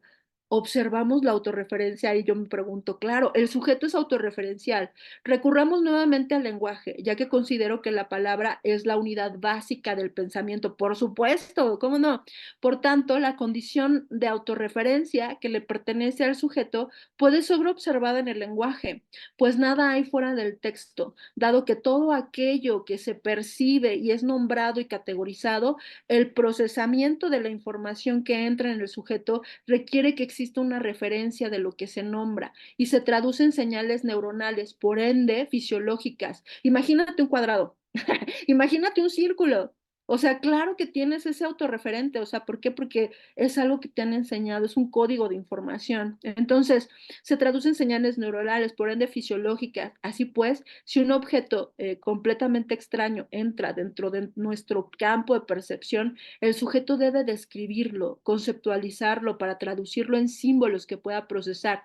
En este caso, las palabras que son emitidas como el sonido o bien como una imagen, pues la convertimos a texto. A ver si me siguen, ¿no? Espero estar siendo clara y explícita con esto. Nosotros cuando pensamos justo en las palabras, pues las palabras nombran cosas, claro, por supuesto, pero ¿a qué voy con lo siguiente? Esas palabras para nosotros tienen un significado. Por eso cuando decíamos familia, tú piensas en familia e inmediatamente te viene toda la cuestión compleja a la mente, ¿no? Y se te apareció tu abuelito, tu mamá, tu hermano, tu tal. Todo el mundo está aquí, o sea, para ese concepto. Si yo digo casa, inmediatamente te viene la imagen de la casa y tal cual. Y todos esos campos tienen que ser nombrados y categorizados. Es decir, si yo dijera Spiri, Milky, Pirki, tú no sabrías, o sea, es más, ¿qué te estoy diciendo? O sea, ¿de dónde saqué eso? O sea, es que el Spiri, ¿pero qué es el Spiri, Milky, Pirki? Te lo tengo que explicar. Es que el Spiri, Milky, Pirki, fíjate que es una pieza que embona en no sé qué, pero ¿cómo es el Spiri, Milky, Pirki? ¿Es redondo, es cuadrado, es tal? Necesitas tener un referente. Por eso cuando alguien me dice que ha visto un extraterrestre y veo que tienen una corporalidad humana, me es muy difícil de creer porque es algo que no entra dentro de nuestro contexto. O sea, no sé, ¿no? O sea, pues por ahí dice que, o sea, no es lo mismo ver objetos voladores no identificados a decir, como Maussan, ¿no? Mira, aquí esto, no sé, o sea, a mí eso me suena engañoso, la verdad. Entonces, en este sentido, les vuelvo a repetir, nada está fuera del lenguaje. Entonces, si tú no lo has nombrado, categorizado, no lo puedes entender. Por eso dice Wittgenstein, el lenguaje son los límites de tu mundo, ¿no? En el sentido de que entre menos cosas conozcas, pues más perdido estás. Pero entre más cosas conozcas, menos sabes. O sea, ¡ay, qué paradójico! El mundo es muy terrible. Entonces, bueno, somos autorreferenciales. Yo solo puedo hablar de mi experiencia, no de la experiencia del otro. Por eso es a lo que voy, ¿no? Puedo intuir, puedo leer, puedo pensar, pero saber jamás. Entonces, en este sentido, yo soy autorreferencial. Cuando creo un objeto, por ejemplo, el arte, ¿no? El arte me encanta porque el arte es expresivo, es una expresión total de tu ser. Entonces, en este sentido, te permite justo hacer catarsis, ¿no? O sea, los artistas yo creo que es la gente más enferma que existe en este planeta, pero bendita su enfermedad porque nos permite entendernos también a nosotros mismos. Entonces, cuando vemos piezas de arte, lo que estamos viendo es una complejidad de una expresión, desde donde te permiten sacar pues eso que llevas por dentro, cómo estás interpretando el entorno, tu emocionalidad, ponerla ahí. Y es una autorreferencia de ti. Si yo, por ejemplo, llego a una solución en la arquitectura, en el interiorismo, en un objeto ingenieril, hay 20 pelados que van a llegar a una interpretación diferente de esa solución, porque somos autorreferenciales. O sea, somos autorreferenciales, depende, ¿no? De eso que hayamos abrevado y tal, ¿no? ¿Qué pasa, por ejemplo? A mí me pasó ver el otro día un, un video de un chico que le gusta la moda, ¿no?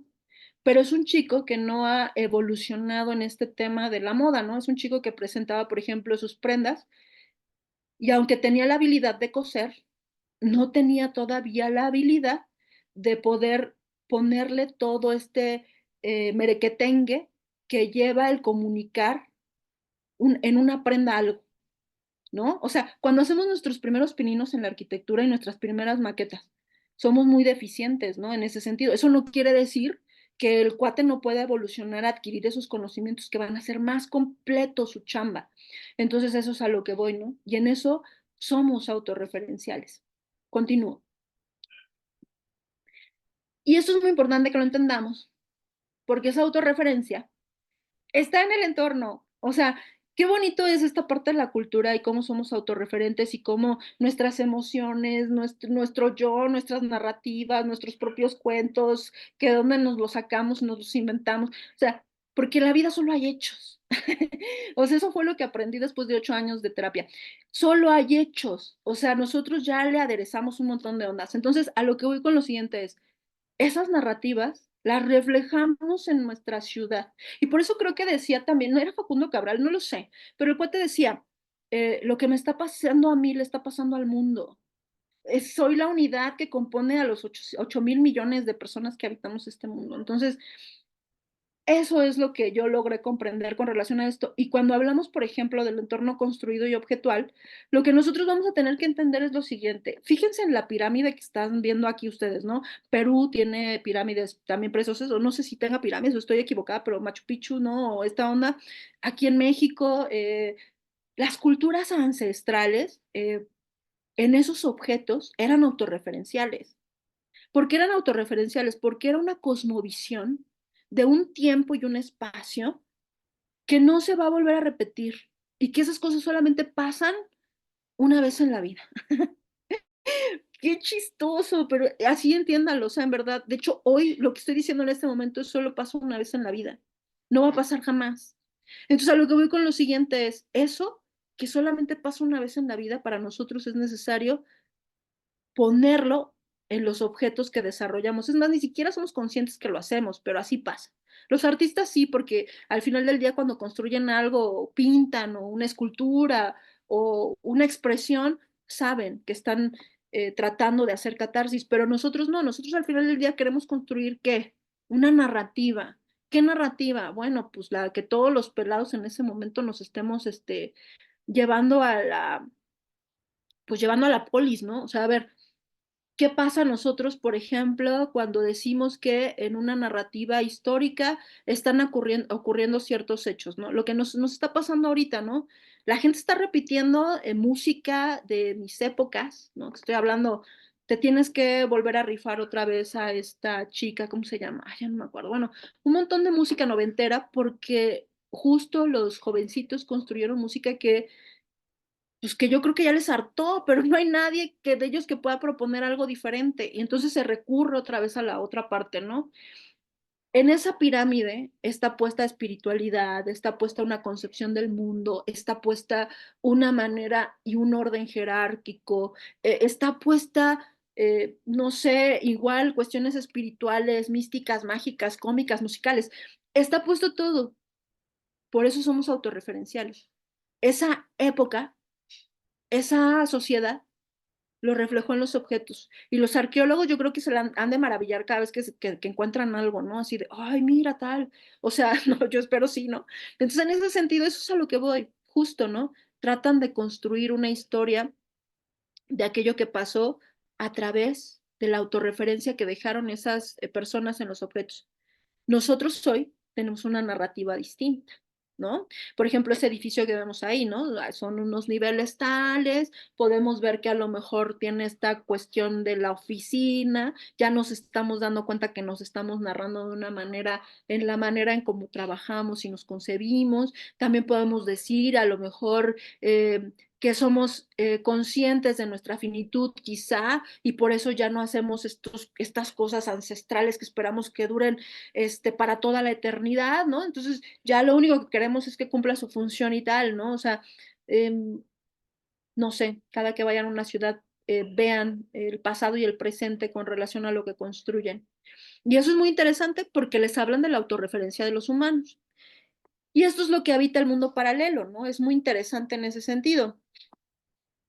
Entonces, la información al final del día, nuestra identidad, nuestra subjetividad, pues obviamente nos permite tener eh, la información, ordenarla, categorizarla para comunicarla, para expresarla para al final del día hacer consensos. Me preguntaba yo, este profesor le encantaba, la verdad, preguntarme y preguntarme, y yo pues no sabía que estaba hablando con una persona que todo el tiempo está preguntándose cosas. Entonces, me decía, y por eso le tuve que responder de esta manera, me decía, oye Fátima, pero nosotros somos diferentes, somos distintos y tal, o sea, ponte a pensar que cuando tú hagas tus imágenes, y las tengas que analizar, pues no, tal. Pues sí, somos diferentes, pero somos iguales en este sentido. Y que me topo a Pierce. Y dije, sí, gracias, Pierce, qué bueno que estás aquí. Entonces, ¿qué fue lo que me dice Pierce? Me dice Pierce, nosotros creamos un cuerpo común de información. Y claro, por supuesto, ¿no? O sea, no podría ser de otra forma. Si no, no nos podríamos comunicar, no podría existir el lenguaje, o sea, no habría manera de transmitirte, comunicarte y decirte más. Entonces, esos cuerpos comunes de información cambian. Aquí la sociedad tenía un cuerpo común de información claramente pensando en que eran infinitos. Y acá nosotros tenemos un cuerpo común de información muy diferente. Mi generación tiene un cuerpo común de información muy distinta, ¿no? Y el cuerpo común de información que tienen los chavitos hoy, pues es una información completamente diferente, ¿no? O sea, coincidimos, claro, pues para poder comunicarnos, ¿no? Pero en cuanto a conceptos y en cuanto a maneras de percibir y de entender, somos muy diferentes. Entonces a eso es a lo que voy, ¿no? Si tengo un cuerpo común de información, por ende, eso pasa en la geometría, eso pasa en la ingeniería, eso pasa en las mates, eso pasa en todos lados. Entonces, a partir de ese cuerpo común de información, que en este caso era el alfabeto visual, yo quería entender y comprender, y todavía sigo queriéndolo, qué piensa el ser humano o cómo lo percibe o cómo lo ve a nivel neural. Entonces, el cuerpo común de información nos permite entender también cómo los paradigmas van cambiando. De hecho, estamos en un momento paradigmático desde hace como 10 años, ¿no? ¿Cuáles son los paradigmas a los que nos estamos enfrentando? Nuestra tecnología nos lo está marcando, ¿no? A ver, si te digo que estoy construyendo tecnología de los dioses, si te estoy diciendo que esto viene de las universidades, pero también te estoy diciendo que muy poca gente la hace, tanto como para que solo haya como 4 competidores gigantescos de tecnología en el mundo, te estoy diciendo que muy poca gente ha tenido acceso a cultivarse, a tener la oportunidad de conocer, de preguntarse, ¿no? Y también te estoy diciendo que hay mucha gente que se ha perdido en la desinformación. Entonces, a lo que voy con lo siguiente es, ¿cuántas personas realmente producen eso? ¿Y cuántas personas realmente han tenido la oportunidad de poder llevar eso a la realidad de los hechos? Cuatro o cinco, o sea, no son más. Entonces, quiere decir que solo 4 o 5 pelados pueden entender a cabalidad muchísima de la tecnología que hoy en día, y exigen de nosotros, no solo es eso, no, exigir de ti, el que a lo mejor tengas pues vaya, un compromiso relacionado con el saber de este tipo de cosas para que no te digas hoy en día y ahora con qué me van a meter gol. Entonces, eso es a lo que voy, o sea, perderse en la información en este momento no se vale. O sea, no lo hagan. Si usted me está escuchando, por favor, empápese de este tema, comprenda cómo ve su sociedad, qué está pasando en su mundo, salga de la imaginación. Porque les vuelvo a repetir, o sea, la imaginación es muy bonita, ¿no? A mí me encanta, pues por eso les digo que me gusta solucionar problemas. Pero a lo que voy, la imaginación tiene esta parte negativa en la que si te la pasas nomás pensando, y depende de qué estés pensando, porque puedes imaginar muchas cosas. Entonces, puedes perderte de la realidad de los hechos. Y entonces ahí es donde ya vamos a explicar esta parte de por qué esto que me pasó con el analista se refiere aquí a esta parte de cómo construimos narrativas e historias. Y no todo lo que suena es real, ¿no? Entonces, a ver, venga a este tema, ¿no? Entonces, como conjunto de subjetividades, establecemos un consenso, un cuerpo común de información, que ya lo mencioné. Entonces, nuestras creencias con relación a esa información generan hipótesis de la realidad. ¡Ah! Y es justo lo que yo estoy haciendo aquí, generando una hipótesis de la realidad. Usted mismo, con sus propios problemas, está generándose una hipótesis de la realidad. Y en tanto entienda que eso es una hipótesis, va a comprender que su realidad no es una realidad. Sino que es una hipótesis, ¿no? Porque la realidad va más allá de lo que usted está pensando, la realidad está aconteciendo. Ese narrador, ese narrador, ese yo, esa subjetividad que nos construimos, no necesariamente le está contando la verdad. Entonces, eso es a lo que voy. O sea, nuestro narrador puede ser engañoso porque está sesgado. ¿Está sesgado a qué? A lo que estamos nosotros viviendo, a nuestro contexto, a lo que hemos consumido, a lo que hemos vivido, etcétera, ¿no? Nuestro propio contexto. Entonces, ¿cómo te estás narrando la vida? Porque hay otras narrativas que no necesariamente es la que tú concibes. ¿Mm? Entonces me encanta Pierce porque Pierce lo dice claramente, nosotros generamos hipótesis de la realidad. Y ahorita hay una señora regañando a su perro que está en su propia hipótesis de la realidad. Vean, no se hace. Entonces, esto está en su propia hipótesis de la realidad. Eso es a lo que voy. Entonces, nuestras creencias determinan ese tema y esas creencias están, y esas hipótesis están puestas en los objetos, en ese mundo paralelo, en nuestra ideología. Considero que la realidad es un concepto que podría resumirse en una frase. Existe una realidad que pienso para que exista y una realidad que existe sin que la piense. ¿A qué me refiero con que pasa eso de que hay una realidad que existe sin que la piense? Bueno, o sea, la naturalidad de las cosas como se me presenta es así, o sea, yo no tengo que pensarla para que exista, o sea, se me presenta así, ¿no? Y eso es lo que le permite a la ciencia ser precisa, ¿no? Al hacerse las hipótesis y comprobarlas. pero con nosotros pasa algo muy distinto. Yo necesito imaginar esa realidad y crear los objetos. O sea, a ver, lo que compone aquí estos libros, alguien los imaginó antes y después ya hizo el ejercicio, pues, de construirlos, ¿no? Por otro lado, si me pongo a pensar, por ejemplo, en temas relacionados con qué podría ser, no sé, qué otra cosa me imagino. Pues no sé, hay un montón de cosas que uno se imagina. Entonces hay que prestar atención en eso. Y básicamente lo que compone el mundo paralelo es la imaginación que deviene de la narrativa, ¿no? Y otra vez volvemos a Hofstadter. Y Hofstadter hace eso justo, ¿no? Como para poderlo remitir otra vez. Aquello que yo me imagino de la realidad que me presenta, por eso está ese ojo, ¿no? Ese ojo nos permite entender que nuestra realidad es lo que yo interpreto de ella, pero es mi propia narrativa, es mi propia interpretación.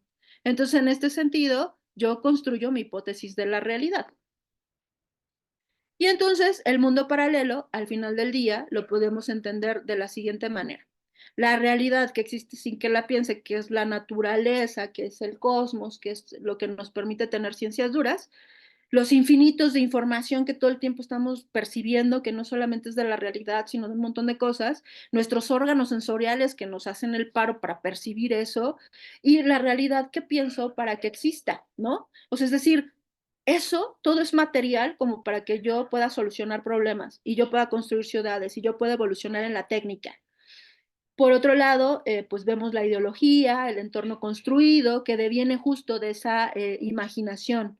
Las ideologías, al final del día, parten de eso, ¿no? Por eso cuando alguien me pregunta si la sociología es una ciencia, pues no sé qué pensar, ¿no? Porque pues se basa en la narrativa, ¿no? De hecho, la historia no puede definir la misma historia, ¿no? Si pensamos en la historia, o sea, ya no estoy hablando de la cuestión social, pues también depende, ¿no? De quién lo haya escrito, ¿no? Los historiadores son muy juiciosos en eso, ¿no? A ver, este lo dijo tal y pues este tal pensaba tal, entonces voy a lo mismo, ¿no? Entonces, nuestra ideología, el entorno construido y objetual, vienen de nuestra imaginación, bendita imaginación. Y aquí viene ese tema. La realidad que existe sin que la piense es completamente objetiva, la cual el sujeto percibe y describe y con la que interactúa esa realidad es única para todos los sujetos, dado que son leyes universales que le implican no solo a él, sino a todo aquello que se encuentra contenido en la naturaleza. Por ende, el papel que tiene ese sujeto en la realidad tiene una perspectiva objetiva, es decir, el sujeto es todo aquello que es. O sea, el sujeto es todo aquello que es condicionado al lugar que ocupa en esa naturaleza, ¿no? Por eso hay que ser humildes, ¿no? A ver qué lugar ocupas en la naturaleza. Ya lo decía Carl Sagan, ¿no? A ver, eres una mota de polvo en un universo gigantesco. Y luego la realidad que el sujeto piensa para que exista está llena de subjetividad, de interpretaciones, de discursos, de narrativas, de cuentos, ¿no? El sujeto se cuenta cuentos para explicarse a sí mismo, ¿no? En ese discurso, pues al final del día, pues es una manera de explicarse, de entender su historia, de ser partícipe de eso, ¿no? Y la pregunta que involucra esto es ¿quién es? Y crea objetos y discursos a partir de eso. La narrativa dominante marca la pauta de su hacer. Entonces volvemos al tema de lo que les decía del arte, ¿no? A ver, el hecho, una banana y un tape. Ese es el hecho. Es un hecho. Lo que yo piense de la banana y del tape, pues ya, yo ya lo estoy narrando, ¿no? Pero el hecho es ese. Hecho, la señora está molesta. ¿Por qué? No sé. A lo mejor ahí hay un detonante, lo que le choca, le checa. O sea, sí me explicó, la señora está molesta porque, no sé, el perro pues hizo algo raro, ¿no? Ya el discurso que ella se contó en la cabeza para alterar su emoción y llegar justo a esto, ¿no? A gritar, pues ya es un tema. Pues lo mismo pasa con la banana que está ahí. O sea, hecho, banana tape, yo me invento lo demás. Abajo, hecho, un sujeto mirando, pues no sé, al horizonte y un contexto. Y si yo decido crear una narrativa, es mi narrativa.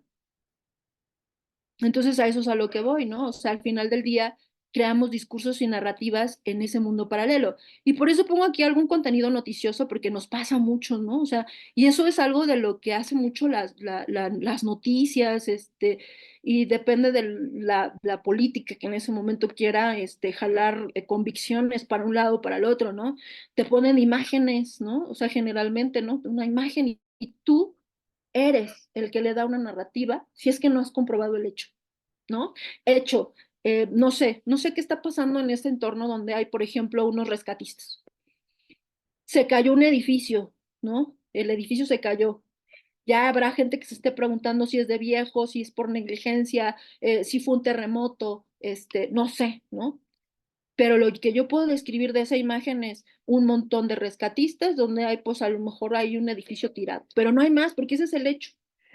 Hecho, un automóvil que está, pues obviamente chocando con relación a pues un poste, ¿no? Si soy imaginativo, pues estar describiendo ya ahí, no, pues es que venía borracho el conductor o es que lo venían persiguiendo, es que tal. Hasta que yo no tenga el hecho verdadero, ¿no? La descripción del hecho como tal como fue, me estoy inventando una narrativa. Abajo, ¿no? Vemos, por ejemplo, este eclipse solar. Pues sí, digamos que es un fenómeno natural que ocurre cada cierto tiempo con una cierta condición narrativa. Eh, ah, este, pues resulta que Mercurio retrógrado con no sé qué onda, bla, bla, bla, bla, bla. Pero vuelvo a lo mismo, es una narrativa, es un parte de mi imaginación, ¿no? Ahora bien, si observamos, ya, justo. Esto nos permite entender justo que la realidad que existe sin que la piense, vamos a entenderla siempre así, como que lo que se nos presenta, ese espejo del que nosotros obtenemos la materia con la que configuramos todo lo demás, pero también pues nuestras propias cavildaciones con lo que es eso, ¿no? Es como material como para ser curiosos y preguntarnos por qué está ahí. Entonces, en este sentido, el sujeto es un observador, como lo decía Damasio, y al final del día también es un sujeto que conoce, porque pues, si no te preguntas, no creas conocimiento, no creas un entorno construido y objetual. Y deviene ya justo esta parte, ¿no? A ver, el signo, el símbolo y la señal electromagnética en la que se transforman todas esas cosas, ¿no? O sea, todo eso involucra una configuración de un mensaje. Mi cerebro interpreta las cosas a partir de señales electromagnéticas, no hay otra. Lo que sé que yo esté viendo, no importa. Para que mi cerebro lo pueda entender, tienen que ser señales. Entonces, en este sentido, a lo que voy es, todo eso está ocurriendo ahorita, en este instante. Pídale a una máquina que haga eso. Difícilmente, ¿no? O sea, difícilmente, o sea, es algo muy complejo. Entonces, nuestro ojo humano es un sistema físico, híjole, con una complejidad que cuando yo lo estudié, verdaderamente quedé maravillada, ¿no? Entonces es algo muy, muy, muy interesante, que tiene una conexión al final del día con el cerebro y se conecta al sistema físico y luego al final del día, nosotros como sujetos construimos una narrativa de todo eso. ¡Wow! O sea, qué tema, ¿no? Y bueno, eso lo vamos a ver reflejado en los objetos, ¿no? Que era lo que decíamos un poquito con las historias allá arriba, ¿no? A ver, yo tengo un objeto que tiene una manera de configurarse de una ingeniería como tal, porque lo que quiero que realice a lo mejor el objeto es moler café. Ah, pero en la narrativa del contexto, eso no puede ir nomás así. Necesito ponerlo con estética, embellecerlo, y la estética me lo va a marcar el contexto y la narrativa que tenga en ese momento. Entonces, ya nos damos cuenta cómo el entorno construido y objetual depende mucho de lo que se esté narrando en ese momento, de nuestra cosmovisión, de nuestra autorreferencia, ¿no? Ahora, en este sentido, esa subjetividad, ese sujeto, genera una identidad.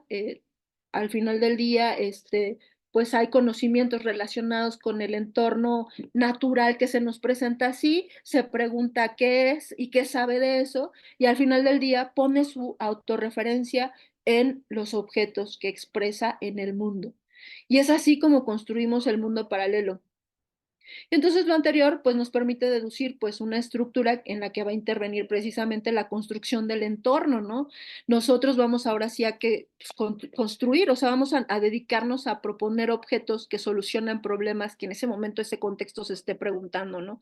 No son los mismos problemas que tenían, por ejemplo, las culturas ancestrales a los que nosotros tenemos ahorita, y eso se le llama paradigma, son paradigmas distintos. Entonces, en ese panorama paradigmático, vamos a tener, pues precisamente, un pensamiento que va a estar motivado por el entorno que construimos y que va a ser un reflejo de nosotros y que pues va a sustentar una narrativa. Hay un profesor es de diseño, me parece que es de diseño industrial, y él planteó un libro muy interesante que hablaba de cómo es que la ciudad al final del día refleja panoramas políticos y preponderantes, ¿no? Decía que pues obviamente la ciudad estaba construida para pues justo eso, ¿no? Se podrían observar símbolos en donde pues al final del día estos símbolos reforzaban pues un discurso pues casi casi político o digamos que esta ideología, ¿no? Que bueno, va cambiando con relación al tiempo, ¿no? Y esto es lo que integra, o sea, este mapa que ven aquí, esto es lo que integra al final del día el mundo paralelo. Un sujeto que es un ente sentipensante, o sea, es sintiente, o sea, es una complejidad bárbara, ¿no? Una subjetividad que en este caso es el protagonista, el narrador, o sea, es justo, ¿no? Ese actor o actriz, ¿no? Que es una conciencia deseante. ¿Por qué? Porque si no hay deseo, no hay vacío, no tienes necesidad, no hay creatividad, no hay nada. Y hay un panorama político, ¿no? Que es el conjunto de todas las subjetividades que al final del día, pues, no sé, ¿no? Solucionamos problemas y hacemos los problemas. Entonces, bajo eso hay un entorno construido que es el reflejo que va a reforzar precisamente ese panorama político y el tiempo. Es un factor muy importante. Ahí el tiempo al final del día nos va a marcar un periodo, como pasó, por ejemplo, con las culturas ancestrales, nosotros también tenemos un tiempo y un periodo. Pensar en la finitud nos permite concluir que como no somos finitos, quizá deberíamos ser más responsables o quizá deberíamos plantearnos la vida de otra manera. Y es así como el sujeto al final del día se integra o se retroalimenta de esa realidad que existe para que la piense en un tiempo, en un espacio.